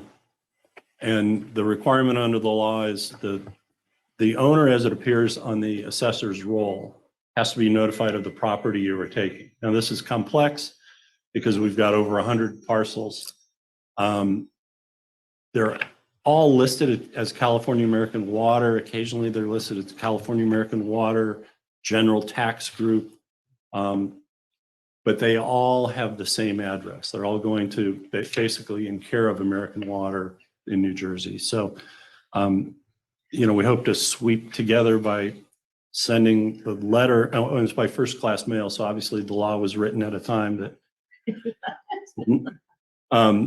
so we'll send to the president, the general counsel, and then to New Jersey. That's very likely going to cover the notice provision. In that notice provision, they will be told that if they want to be heard at your hearing, then they have to let us know within 15 days of that notice. And so they would be appearing at the hearing for consideration of. For us to make some comment, because we're headed for court. Yep. And so their opportunity to present is court environment, not this environment. But they would come to you to say, here's why your whole logic is wrong. Here's what you're going to be burdening the community with, any series of arguments to say. You have an obligation to hear them Yeah. before you act on the resolution of necessity. They may say whatever they choose to say at that time, and then you then have the power to proceed to consider the resolution and act as you choose on the resolution. Yep. Any other questions from the board? Okay, are there any questions from the board on anything in items 8, 9, and 10? Seeing none, are there any questions from the public on items 8, 9, or 10? I do see Michael Bear still has his hand Michael raised. Bear, your hand is up. You're on. Thank you. Yeah. September 7th, long time waiting. So that's my comment on number 10. Thank you for all the hard work. And we're getting there. So that's exciting. I want to go back to number 8 and the whole thing about leaving the cheapest water in the river, which, I've been following this for over 10 years and duh, of course you leave the cheapest water in the river. You're in you're in the profit making business. So 600 acre feet is a lot of water, like 5%, right? I mean, we don't use 12,000. It's a lot of our budget. And the answer is, am I missing something? Because if I recall in the winter, we had all that rain, including March being very, very wet. The river's high, and I'm excited. I haven't talked to you guys for a couple months. How's ASR going? Well, not so good, because Cal-Am is using pumps to use the water that's from Monterey One water.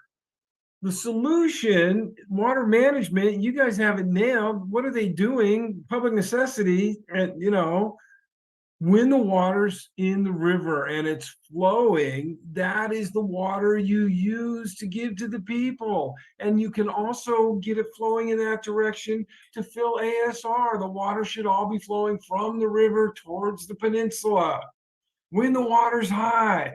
Now they're trying to use, the reason they don't have the water is the river's low and they can't get the water out fast enough. In the meantime, we didn't get to put the ASR in because they were using pumps to use Monterey 1 water. This seems very obvious to me that the solution is to take all the rainwater that flows down the river and give it to the people in the winter, then use the recycled water and give it to the people in the summer and have the water go the other way. What am I missing? It seems obvious. You should demand that they do that next winter. Thank you for your time. Thank you, Mr. Bear. Are there any other hands raised? Susan Giovannis. Susan, you're up. Can you find your mute button? Got it. Thank you very much. Yeah, I just wanted to add the comment. I'm really glad that it's coming to where you get to vote on this issue with Measure J. And as you know, I'm a full supporter of a public water agency. I just wanted to add my comment to CalAm. Their lack of completion of infrastructure and projects that were already approved is once again affecting the efficiency of the water system. And that is just not okay, as you say, and I hope you can resolve this. This is going on a year. And I'm wondering if in California law, I don't know how long, but I heard that if you don't use a water right, you start to lose a water right. So I'm sure that this is just a short-term thing, but if that's an issue, that's another reason it's pretty serious. And then the other thing was using Seaside Basin water in lieu of the water that's cheapest is serious to me because it's already a very seriously overdrafted basin. And there was supposed to be a direction where they were trying to store more water in the basin to help replenish it and reduce the seawater risk. And then also, it's very questionable because you're using it's questionable behavior from them in my book because you're using a resource that's very tenable rather than one that you have for sure. And that's just really not good at all. Okay, thank you. Thank you, Ms. Schiavone. Are there any other hands raised? I see no other hands raised. Thank you very much. So with that, we will close that item. I don't think we have any motions that are needed at this point, and move on to report from District Council, an update on pending litigation. Thank you, Madam Chair. Good evening. I'm going to report on 4 items of pending litigation. This is just to give a status and a timing review. The sequence that I'm reporting on is from the nearest scheduled item to those that are scheduled out in the future. The first item is the Marina versus the City of Marina and the Water Management District versus the California Coastal Commission. This is the challenge on CalAm's coastal development permit from the Coastal Commission. There's a case management conference on this matter tomorrow morning before Judge Wills. The issues there are going to be the timing of the administrative record, the status of the pleadings, whether or not there will be motions filed, and ultimately the type of discovery and the maneuverings that are going to be in that case before we have an estimate as to the trial. At the moment, the administrative record is planned by the Coastal Commission to be circulated for a review at the end of October, but that would be their draft of the record, and that's before we get a chance to see if we believe that it is complete and needs to be augmented. We are anticipating that there will be Public Records Act requests of the parties in addition to augment the record and some discovery. The petitioners, the City of Marina, Monterey One Water, and the district have estimated the trial could begin in May of next year. The Coastal Commission has stated to the judge in their case management statement that that is wildly optimistic and it is not likely to occur anywhere near that time. But the bottom line is that this case will not be heard before next summer. Looking at the district's challenge to LAFCO, there's been a lot of tentative false starts in terms of when the trial on the merits would be. We did get a firm commitment from Judge Wills last week that's, and in answer to Mr. Baer's comments, we did get a commitment that September 21st will be the hearing on the trial of the merits in Department 15 before Judge Wills. That is anticipated to be a one-day hearing. I don't know if we'll get a tentative ruling. I don't know if we'll get any indication from the bench, but I believe after the 21st, the matter will be submitted to the judge, and we will then be awaiting a decision by the judge on that matter. Whether it will be immediate or sometime thereafter, that's anyone's guess. The third matter actively before us is CalAm's application to the Public Utilities Commission for approval of their general rate case. That's the 3-year rate cycle that CalAm uses to set rates and charges. And when they get to decide, the PUC gets to decide what regulations apply to the profits that CalAm wants to make. There was a mediation this morning setting forth possible settlement concepts. There's really nothing to report there. There's a status conference for the case that's going to be heard, a phone call that's going to be heard the first week in September, September 7th. And this leads up to the 8 days of planned testimony. The hearings are spread 8 days in October, October 5, 6, 9, 10, 13, 16, 19, and 20. So it's all over the place. Those are all going to be remote hearings, which are very much more, they're not as efficient as hearings that are held live. And then after the hearings do close, then there's a period of post-hearing briefs, and then it goes into the black hole of the PUC for decision-making, and it will arise on its own schedule.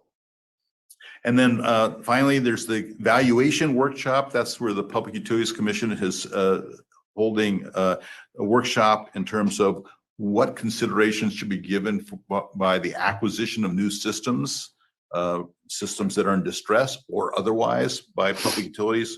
The third workshop in that case has been concluded, but the step now is that there will be a report on that workshop that the PUC issues, and then that report is subject to comments by the various parties. There was a significant delay from the second workshop to the second report, or report on the second workshop, and I would anticipate that there will be a similar delay here. And the date of the report itself, it would be anyone's guess at this point.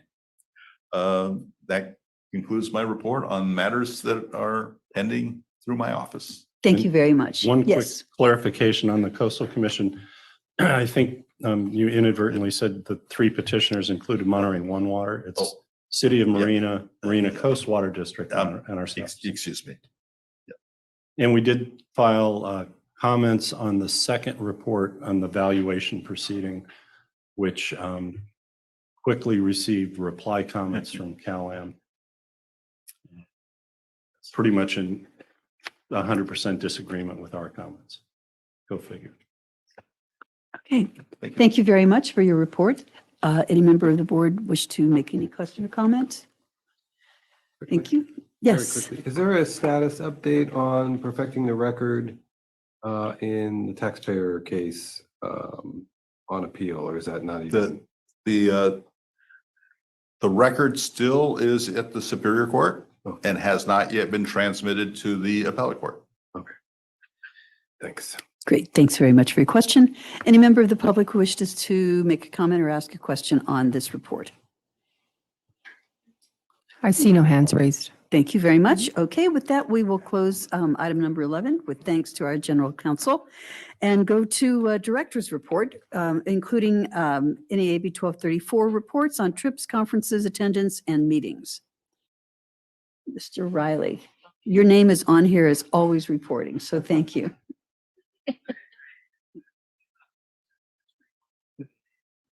Water Management Committee meeting. And they were discussing some details that I had been raising questions about and that I had not done my homework.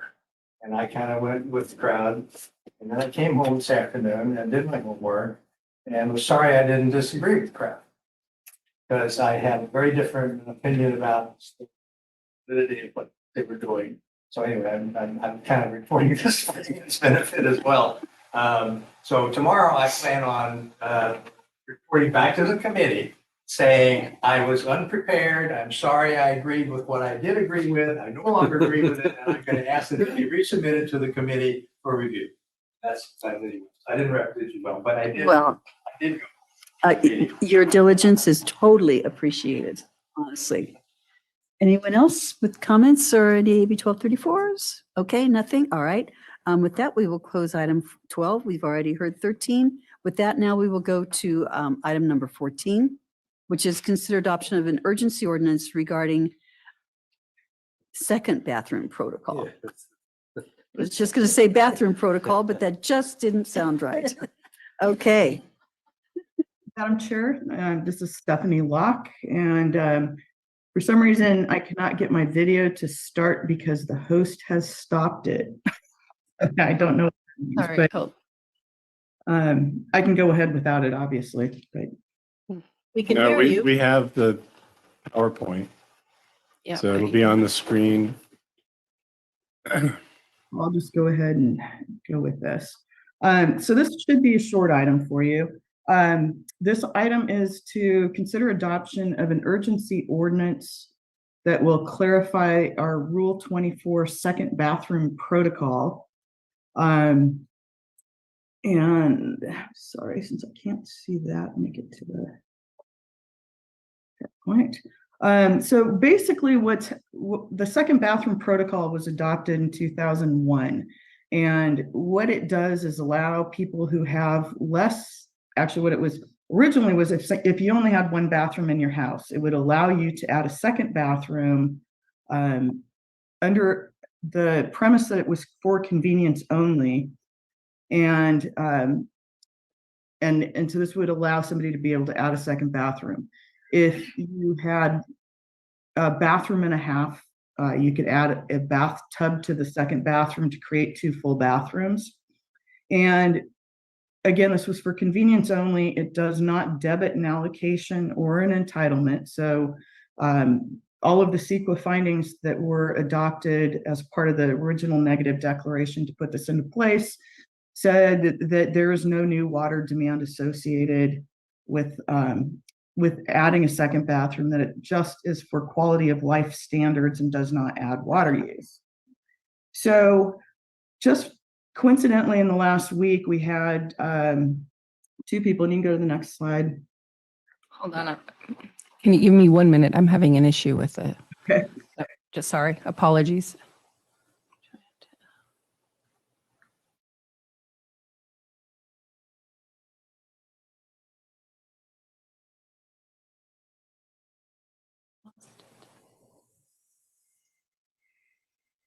And Christina, if you can't go to it, I'll just continue talking. That's fine.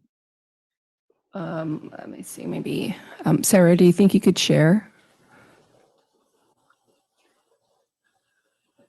That's okay, because there's really not much more to this report. So anyway, coincidentally, in the last week, we had 2 instances where people had taken advantage or had removed water fixtures from a second bathroom that they already had and used those water fixtures to create other uses on the site because it was a water credit, and now want to come back and add the fixtures back in using the second bathroom protocol, which clearly defies the intent of this convenience only.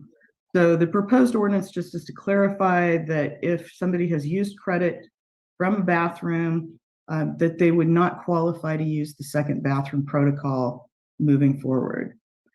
This is an urgency ordinance, so it does require 5 members of the board to approve. It would take effect immediately and last for 1 year. We do intend to come forward with a number of ordinance changes and amendments in the future, so it would be included in that future ordinance. You'd have another bite at the apple, so to speak. But like I said, again, it's just the concern is that there's a CEQA exemption and that what has been proposed really needs to be shut down so that we don't have any issues with our CEQA findings. So this evening, the recommendation is to have the board approve the ordinance to disqualify dwelling units that use credit from removing bathroom fixtures. And we will bring this back again for more review this year. Any questions? Thank you for your presentation. Are there any questions from members of the board for this item? Yes, Mark. Hi, thank you. When this came up in finance, I think there was one incident. Now we're hearing we're up to 3. No, there were 2 recently. Okay. One of them, the 2 that came up, one took out bathroom fixtures to assign to a vacant lot next door so they could build a new house. And So, go ahead. so a couple of questions. Maybe this would be for district council. Without this ordinance, on these 2 occasions, is the district within its rights to say no? Well, I don't know what action was already taken on that, but I do believe that a literal ruling of our rules would put us in jeopardy by not applying the rules as they're written. And that's why this has come forward. But I do believe that this does not have retroactive effect. And therefore, if someone did come through and complete that process, then whatever the staff's decision had been made, unless it's been appealed but to the board, would stand. Right, but Mike, but the fact that this is putting the CEQA, this is creating a CEQA problem by interpreting the statute the way these 2 homeowners are doing. That's a level of exposure. I mean, mustn't we construe the ordinance as it is in a way that doesn't jeopardize CEQA? I mean, I don't want to get in the weeds on this, but it's not that 2 people are getting another bathroom. It's neither here nor there. We could fix that prospectively. But the fact that it's happened twice, is there a risk here? I believe there's a risk if we don't enact an ordinance. So the way you originally phrased the question was, if we didn't do this ordinance, are we exposed? And I think the answer is clearly, because people are good at gaming our system once they figure something out. And it's, there's another example that I'm not sure we want to let out all the little secrets, but if you did it, don't go there. Thank you, but I don't think that that's pertinent here. Second bathroom protocol, that if you had a second bathroom, you did a junior ADU and you split your house. Right. Now you'll have a second user, which completely flies in the face of the convenience finding under CEQA, because it's not for your convenience. It's more water. Yeah. Okay. All right. So we've heard the presentation. Thank you, Stephanie, for the presentation. Are there any questions, any additional questions or comments from the board? Yeah.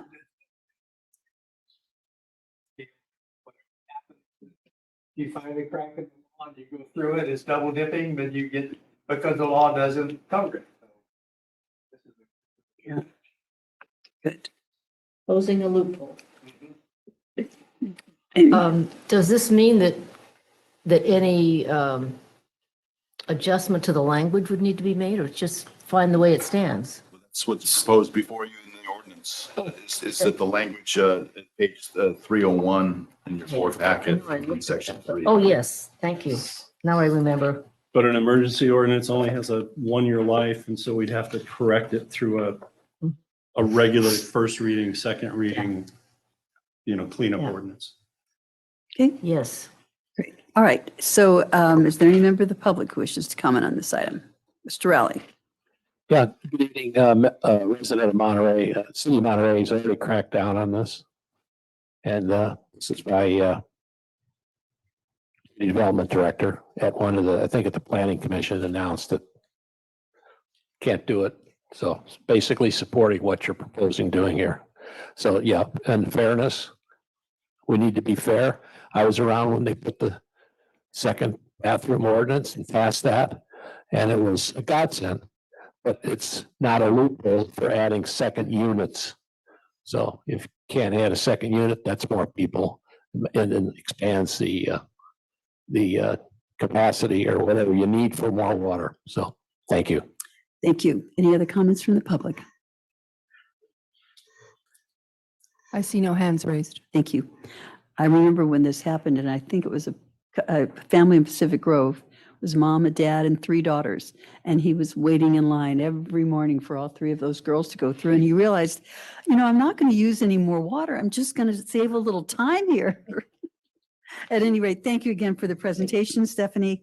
I think that was excellent. So now we need to have a motion to recommend the board that we will have an ordinance that clarifies that fixtures in a second bathroom are not to be removed to add water fixtures elsewhere and then reinstalled using the Rule 24 second bathroom protocol. Could we have a motion to that effect? Thank you. Is there a second? Thank you very much. All in favor, No, please? Madam Chair. This is an ordinance.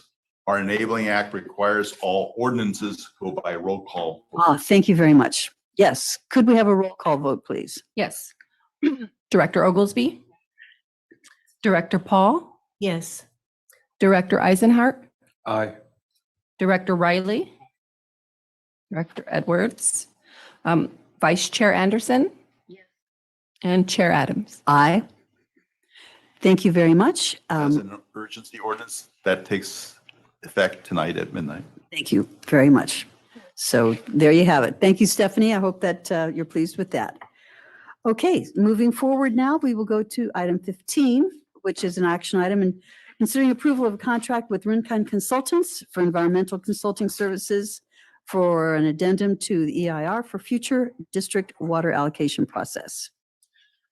Thank you. I'll be brief. I think the staff note summarizes all of it. This is a request for their proposed budget plus 10% contingency. We do have a budget line item that's already envisioned that there would be these expenditures. And the attachment 15A is the technical memorandum that the Water Demand Committee was able to look at and reference and also recommend the hiring of Rincon to do the addendum. So with that, I would look to questions or a motion. Any questions? Yes, Mr. Riley. Yeah, so this is directly linked to item 17, and I'll address that. Thank you. Are there any comments from the board? Nope. Any questions? Anybody in the public wish to make comment or question on this item?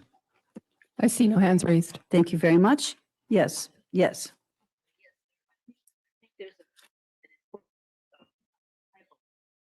On page 309, second paragraph under proposed allocation. The first sentence, allocations are not expected to not dictate. I think we don't want not in there. Right. Okay, we'll make that, I think we can just make that change. Did you see it was page 309? Second paragraph under proposed allocation.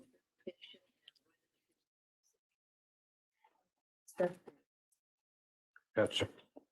Great. Thank you guys for being such excellent, both readers and devourers and proofreaders as well. Much appreciated. Okay, and I think that since it is a contract approval, we'll need to have a motion. I move. Thank you. Second? Okay, great. It's not, doesn't require a roll call vote, so all in favor, please signify by saying aye. Aye. Opposed? Abstains. Thank you very much. That moves us into now item number 16, which is to consider authorizing the general manager to approve additional funding for Rivtelis in an amount not to exceed $20,000. In a similar fashion, I think the staff note explains everything. We went $2,250 over the authorization. I have no real plans to use the full $20,000 from Rivtelis, but there may be something unforeseen as we move into this period of findings and consideration of a resolution of necessity or a filing for condemnation. So this is just to get a little additional room under the bar so that we can pay bills. Keep moving forward. Any questions or comments from the board? Any questions or comment from the public? I With see that- no, I'm sorry. I see no hands raised. Okay, thank you very much. With that, we will take a motion to approve this.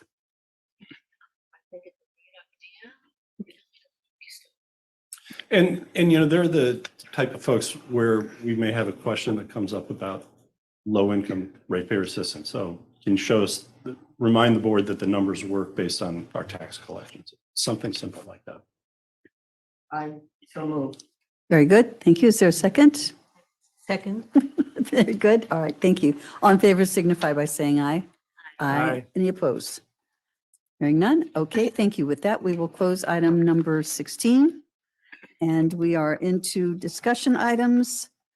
Yeah, this is item 17.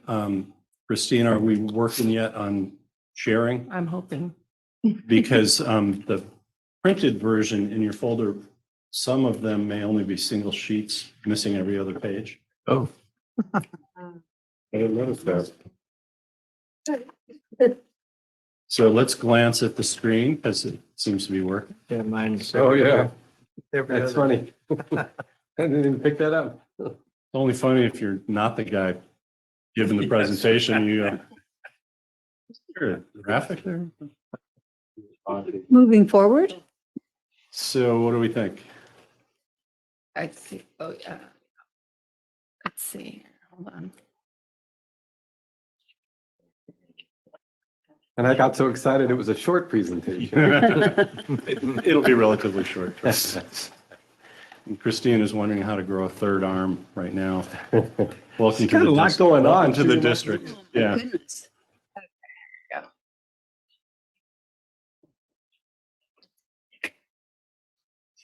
No, why it's not starting.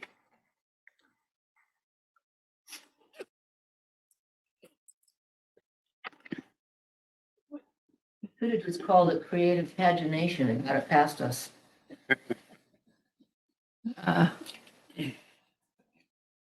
Doesn't want to go. Can you see it? You can see it, right? There. Can see it, but can you advance? Can you fast forward it, rather? Yep.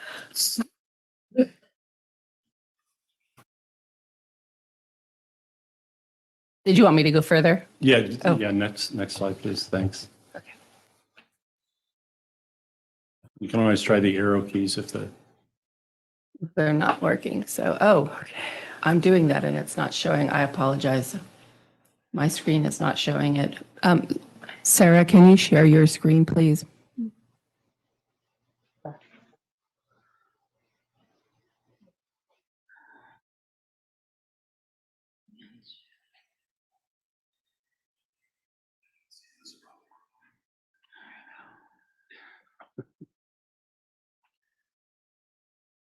all right.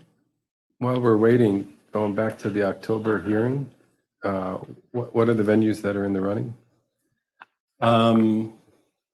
We looked at Ms. Has Irvine Lecture Hall, Carpenter Hall at Sunset Center.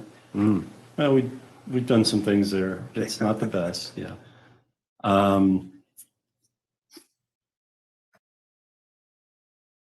I don't know, there's 4 of them, I think, that we're looking at. Oh. Yeah, I can't. Oh, Oldemeyer Center. Right. Yeah, what was the other one? There we go. Okay. Okay, so what's involved in an allocation process? It's been since the early 90s that we last did one.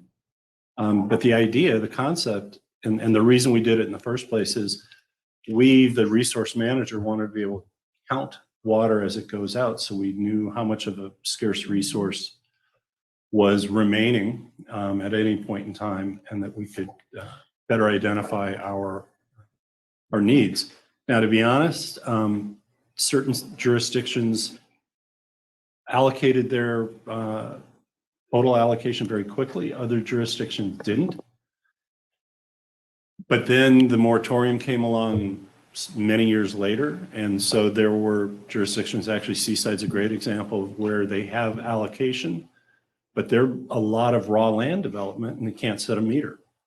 Whereas Pacific Grove gave a lot of its allocation out and mostly renovations and on existing sites. no water available. So it means different things in different jurisdictions. But the process is to identify how much water supply you have readily available on a predictable basis. So there's a water supply analysis. I'll talk a little bit more about that. Then you project your water demand, current and future needs. And then you take a portion of the available water to meet future needs and you allocate it to your jurisdictions and your special entities. And by special entities, I mean Navy, Army, Coast Guard, airport primarily. Next slide, please.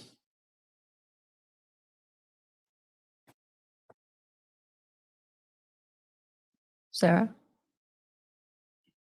Oh, she's controlling it. Mhm. So on the water supply side, you identify existing and new water supply sources, but not all the new water supply sources available for new growth. Where we're at right now, if you kind of did the math, we're about 1,300 acre feet to maybe 1,000 acre feet short every day. So when I talk about the concern that I have getting through the build out of the expansion, is we've got to meet that 1,000 to 1,300 acre feet because current demand exceeds the firm supply that we have. So you make it up with ASR, table 13, both of which require rain. Eventually ASR won't require rain on a regular ongoing basis because it's building up its savings from multiple years of good rain and normal rain to offset the bad years. But in the meantime, you're hoping that Sand City's being productive instead of being offline, that we do have rain for table 13 and so forth. You determine the capacity available under both normal dry and multiple dry years. We've been looking at susceptibility of the pure water expansion in multiple dry years. We know what the climate data looks like for ASR, and so we can kind of line those up, and we know all the years by their water type, all the way from critically dry to very wet. And so we're going to do some alternate analyses. And then you can also factor in things like the payback to the Seaside groundwater basin. You could start that immediately, or you could wait 5 years and then start it. All of these scenarios are going to assume no desalination plant because we don't foresee that factors into this allocation round. But you're going to have some surplus in the immediate years when Pure Water Monterey comes online. There's not demand for all 2,250 acre feet. So even if you take the first 1,000 off for our relative shortfall, there's this other 1,250 acre feet that you're not going to grow into right away. And so we have to look at scenarios that put water in the ground and carry it over. So there'll be a whole variety of scenarios, and then we will take a look and try to select the best kind of averaging or the most typical of the water supply alternatives and say, okay, that's our available supply. Next slide, Sarah, or whomever. On the demand side, then you compare that to our current existing demand, probably more like 5 years of existing demand.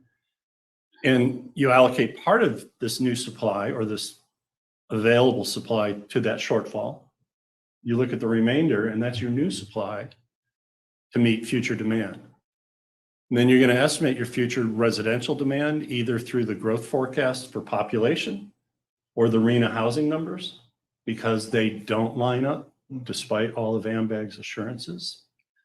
And the same thing on non-residential, forecasted job growth and the special entity needs. You combine them together and you say, all right, and again, because RENA doesn't quite match population, and we have this problem, boy, if you look at it, City of Monterey needs 3,654 new housing units per RENA, per the 25-year Metropolitan Transportation Plan and Regional Growth Forecast. Their population is only expected to grow 1,500 people. So in that instance, you've got 2.3 homes per person of population growth instead of 2.3 people per home. So that is a confusing RENA versus population outcome. Sand City is the opposite. They have a huge 211% anticipated population growth, over 1,000 people, I think. And as does Delray Oaks, about 1,000 people on their current 1,600 population. But their RENA housing numbers are very small. And so they're showing more people than housing, and Monterey showing more housing than people. So there's a little bit of a mismatch. And so our approach will be to suggest kind of a combination of the two. And we're not trying to satisfy all of it anyway, which you'll see in a second. So then you compare your supply versus demand. Next slide, please. And we will generate a proposal to take to the TAC, which is made up of the cities and the airport district. And we'll say only a portion of future demands should be met. And that's where we're going to make an initial suggestion based on these numbers. So we'll be able to show where the numbers come from, what they represent. But the goal is not to, even to tell Carmel that you're going to get all 349 RENA houses taken care of today, because that's way more housing units than what their population forecast shows. And they haven't come up with a perfect plan yet to where to put those. So every jurisdiction will be told, here's a portion of your demand. I think we're kind of leaning towards a third of your future need, but there will be some discussion, clearly discussion. And the rest of the unallocated water will sit in the district reserve so that we can start a new allocation process at any time if City A is growing faster than City B, or two cities are growing faster than the other four.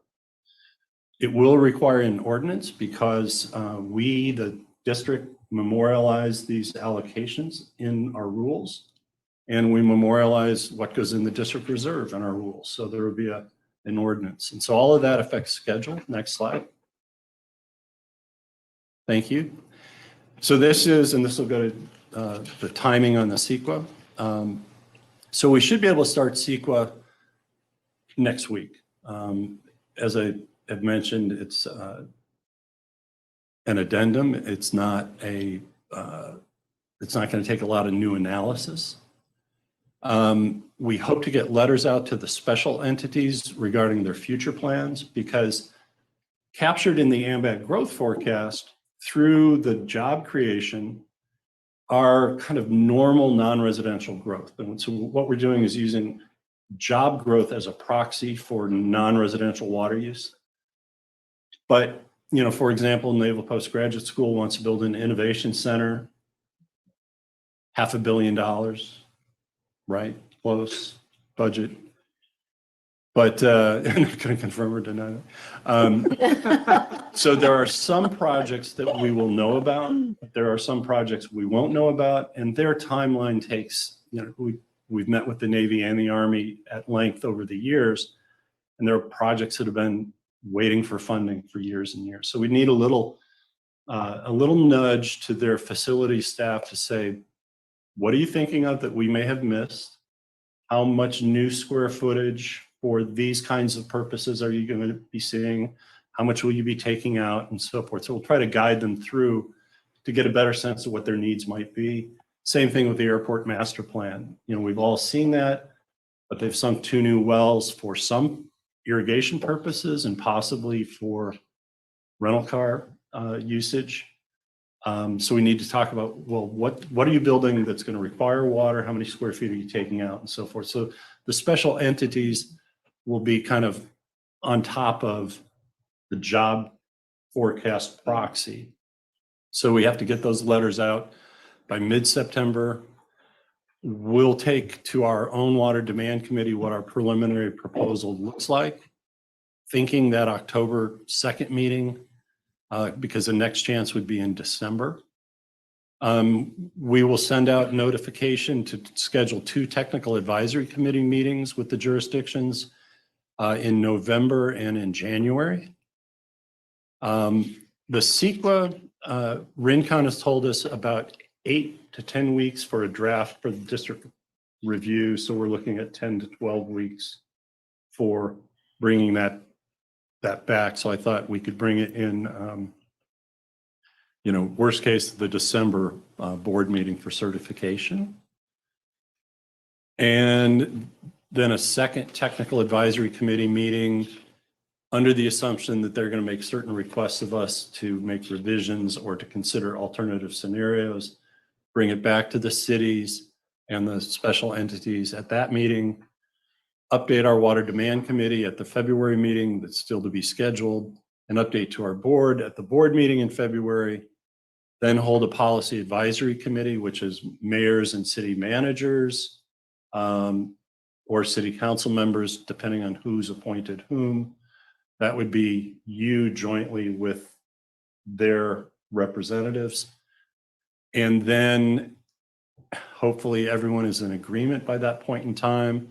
And we'd have a first reading of an ordinance in April, a second reading in May. I've mentioned that the construction period is about 24 months, possibly 26 months. So in my opinion, the last target date to be done would be August 31st. So we've got some room in there. Next slide. So we need to be flexible. But I think that's a good start. If we push the front end things out the door, then it just comes down to how on the same page is the TAC. Does our board agree with the TAC recommendations? Do we want to take that to the PAC? And then if there's not significant firestorms of any kind, then we will do our adoptions. That's the process.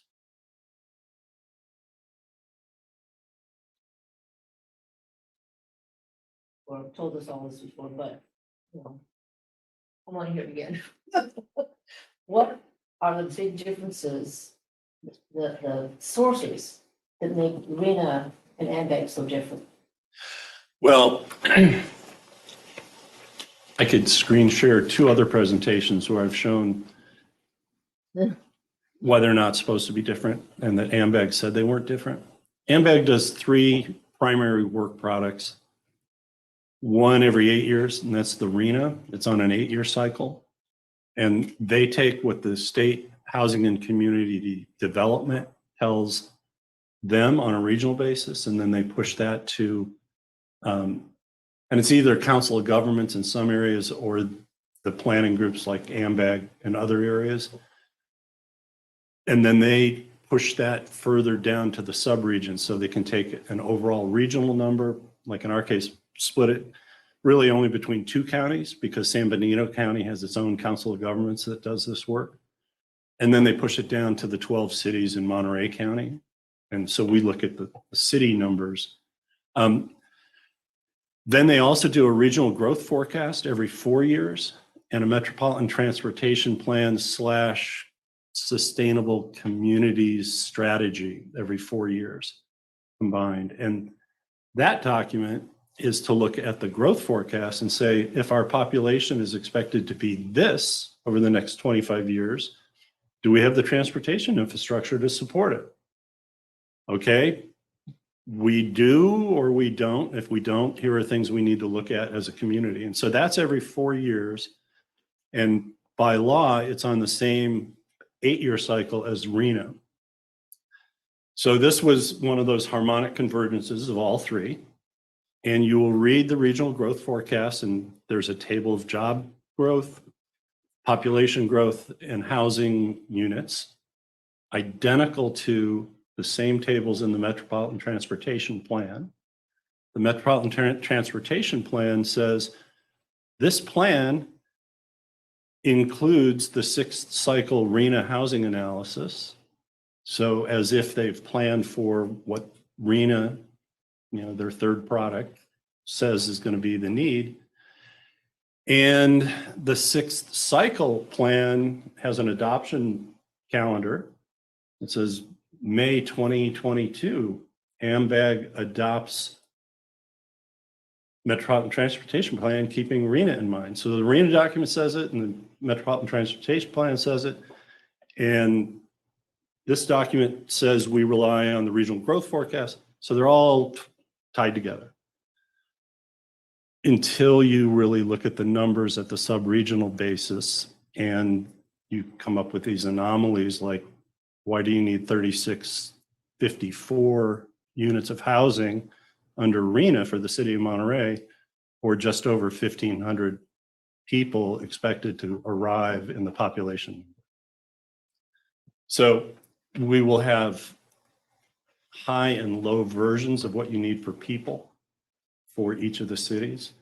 I believe the county got a little susceptible to, in a good way, to the land watches of the world who said, you need to put more housing in the unincorporated county near the peninsula because that's where the jobs are. Well, when we started our supply and demand forecast, we said, the Central Valley element of their general plan is so tight. There's only like 138 housing units that were even considered. And September Ranch has their own water source, and Rancho Cañada Villages had their own water source. And the old airport is now a nursery, so they're not going to be building on that anytime soon. So we really discounted the county, unincorporated county, to about 300 housing units, most of which were going to be self-supplied. So the hit on Cal-Am wasn't very much. Well, their most recent site inventory accommodates about 1,600 housing units here on the Monterey Peninsula for unincorporated county. It's a big game changer. So we've got to do some of that kind of analysis. City of Monterey moved about 1,800 units, no, 2,100 units of their 3,600 to the old Fort Ord parcel. Well, that's going to be served by Marina Coast Water District. So now you get, close to 2/3 that's just moved off the Cal-Am side of the ledger. And we assumed only about 20%. So we got to go back in and look at the proposed housing elements for everybody and see how different they might be. But when you read the AMBAG documents, they're all self-referencing to the three big things that they do. And you just want to believe that you can just pick one, but they're not quite the same. So we believe more that people use water, not houses, that old saying. So we trust more in population, and they really extol the rigor of the testing of their model. I think this is the third cycle they've used this particular model. They compared it to State Department of Finance models and other models, and they seem to believe that it's a really good predictor of population, which is a driver. We're 2/3 residential water use on this peninsula. So people are a bigger driver than houses. And we're very concerned that houses won't get built in a timely fashion. You've got the mayor and city manager in Monterey saying, we're going to do our darndest to get it all in 8 years. And then you got Delray Oaks notice of preparation that clearly states, we don't have to build them. We have to entitle them. They may not all get done in 8 years, if any, So everyone has kind of a different mindset on this.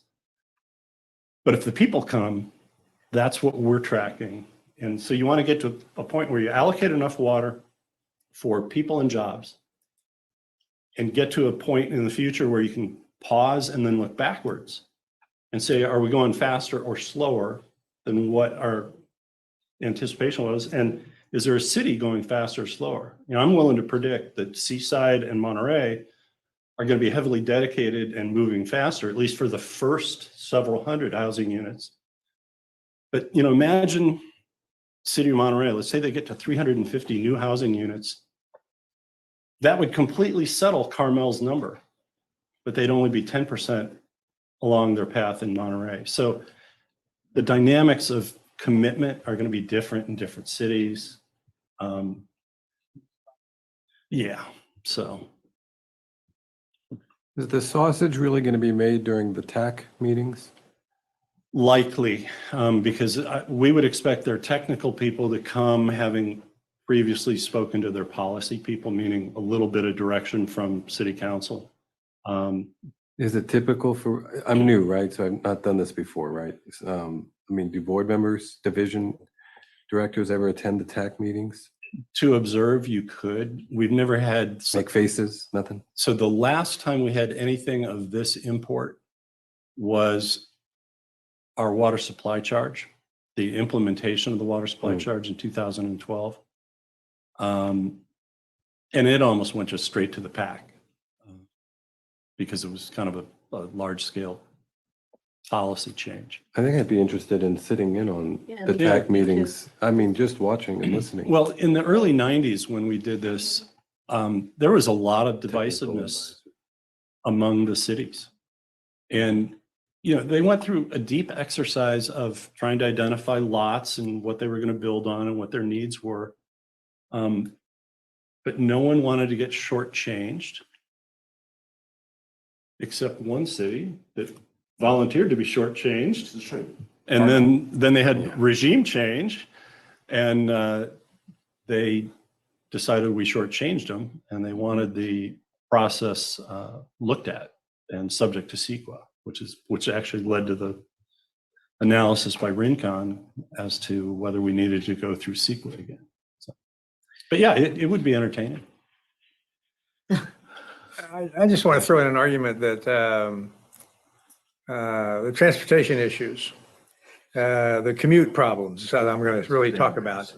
And so you really want housing, more housing in Monterey than the population might justify, population growth might justify, because that's where the jobs are, and you're trying to accommodate that other problem too, or help solve that other problem. And so there's another factor in there that's just greater than the population growth. Yeah. So, Yeah. I mean, this is a discussion item.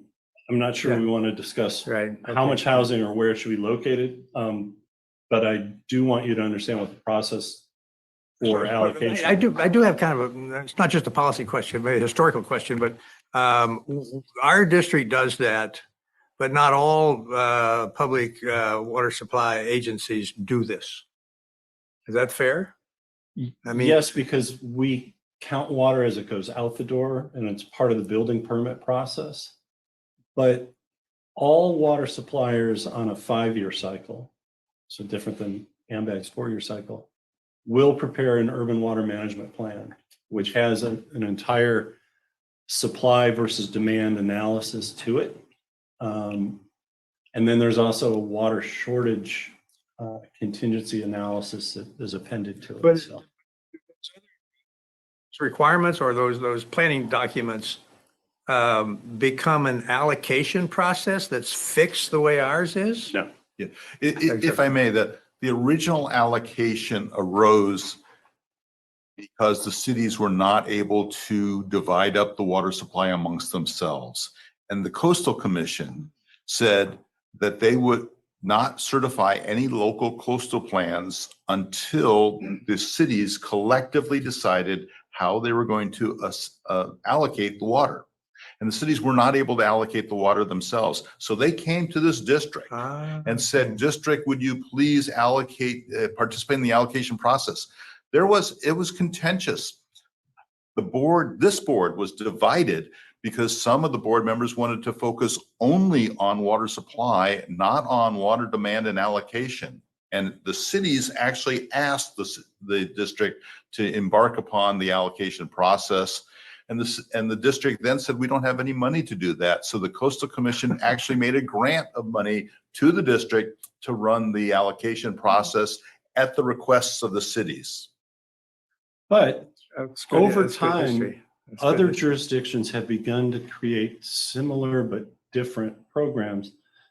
Not the least of which is just right here with the Fort Ord allocation. Marina Coast Water District allocated water to each former forum member.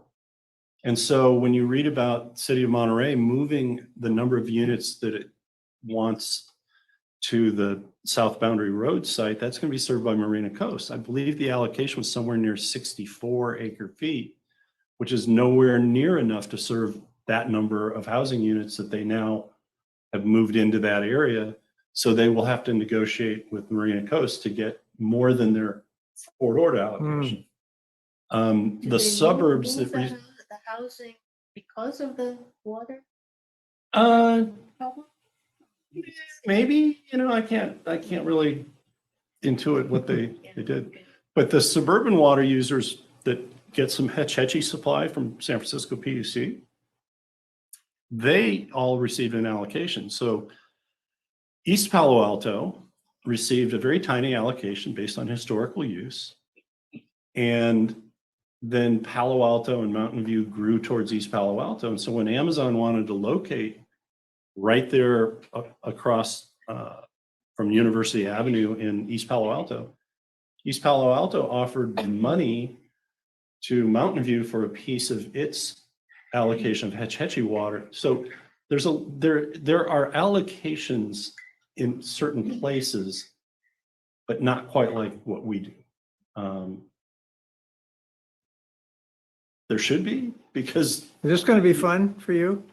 I think it's going to be. So where we're at as a board and as a water district right now, ignoring the acquisition and Measure J, is we're trying to get a project built with Monterey One Water in 24 months, trying to get an allocation in place by the midway point of that 24 months. At that midway point, we want to start the lifting of the cease and desist order with the state water board, so they're ready to go at the end of the construction period. And we don't know what the politics of lifting the CDO is going to be relative to the desal plant dream. But the analysis that we're going to do is going to clearly show you that there's more than enough water in Pure Water Monterey to get you everything you need for minimum 20 years. That's my contention. So if you're comfortable with that, then we got to get the business community comfortable with saying enough is enough. Let's lift this moratorium so that when the project comes online, we can set meters so that then the housing advocates who need to do large scale raw land development that require meters will have their meters ready to go when the water's there. So this is a real, I don't know if you use the word fun, but it's a real important 2-year period for the condition of water supply on the Monterey Peninsula, whether you're a mayor and city council who's only concerned about your housing numbers, or you're a water geek who's just more concerned about setting a meter or lifting a CDO. They're all coming together at once. Yeah, that's good. So That's good. I'm going to move this further along. yeah, please. I appreciate this, a very interesting and robust discussion. And I thank you for the presentation. Will we be able to get an amended copy of the handout so that we could keep that? Yeah, we can do that. We'll send it tomorrow. Okay, thank you. That'd be just terrific. All right, any member of the board wish to make comment or question in addition to what we've already heard? Only just in follow-up to what you just now said, page 6, which is the one, it's even numbered, so it's missing. I really like that chart. I hope to see it again because it keeps us honest about it. I agree. Yeah, good. Okay, thank you. So we'll go out to the public. Mr. Rowley. Yes, Tom Rowley, resident of Monterey, intimately familiar with the development of the new housing elements, which all the land use jurisdictions are responsible for having, as Mr. Mayor here knows, by December of this year, in which where they're going to put the housing, and it's for an 8-year deadline. This is at least 6 months ahead of when the cities and the counties on all, well, it's a whole state are going to be developing. So this is premature. Also, the last time I remember, and Mr. Laredo mentioned it, the jurisdiction that objected that didn't get enough water was led by Mr. Eastwood. He was the mayor of Carmel. And whether there was a lawsuit or threatened lawsuit, but there was litigation of some kind, and they got the water eventually. It was redone. That was an attempt by this district to set the allocation. And, there were some details I'm not aware of, but I've been on the nonprofit board for AMBAC since 1993. And Mr. Stolt gave a good overview of the projects and the permitting and the estimates that AMBAC comes out with. And they've been pretty accurate on population. But For the last 20 years or so, we've been working under limited water assets, have been holding back commercial. I used to do commercial real estate. I got out of it because we didn't have any water for small businesses. We've lost a lot of small businesses. I believe that the water figures that have been put out by Mr. Stolt are as phony as a $3 bill. He's underestimated the water requirements for housing and for jobs, because especially small businesses have been killed in PG and in Monterey because of not enough water. So I'm recommending that you should hold this off for at least 6 months. The cities have finalized what their housing is going to be. I've heard the community development director of Monterey say, we're only going to be given enough for 300 and some houses or 300 and some units. We have 3,654. Mr. Stoltz aware of that, and certainly they're aware of it, but this is way in advance of when this should be moving forward. You're trying to pull up something and give a portion of the water that may be needed. And the cities are obligated to prepare and to get, meet this in 8 years. And it's a tough row, and whether they can do it or not remains to be seen. One of the big issues is Tarpey Flats. And if that's whether that's a Monterey or a county development. And that would go a lot towards meeting Monterey's commitment. Thank you. Thank you. Any other member of the public wish to make comments? Do you see any hands? I see raised? no hands. Okay, thank you very much. We don't, excuse me, we don't need a motion on this, so we will simply, yes, sorry. I just want to say, Mr. Rowley, you're entitled to express your opinion, but I expect more respect towards the general manager, towards all of the staff. You may not agree with Mr. Stolt, but I don't see any really excuse for assuming bad faith when he does his analyses. I have all respect for, a great deal of respect for our general manager and the other staff. And you can disagree, but please be respectful. Thank you very much for your comments. And with that, I am going to close item number 17 and look to our wonderful general manager for item number 18.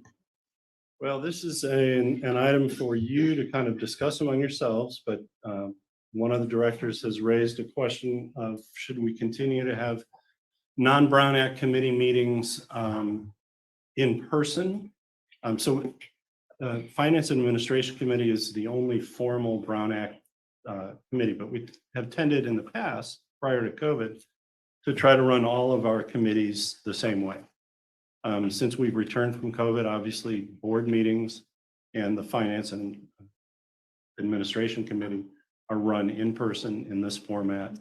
We've contributed to public participation by maintaining the hybrid nature where we can. But our committee meetings have all been done online, Zoom meetings. And so the question to you all, is there direction that you want to provide that we should be transitioning back to in-person committee meetings?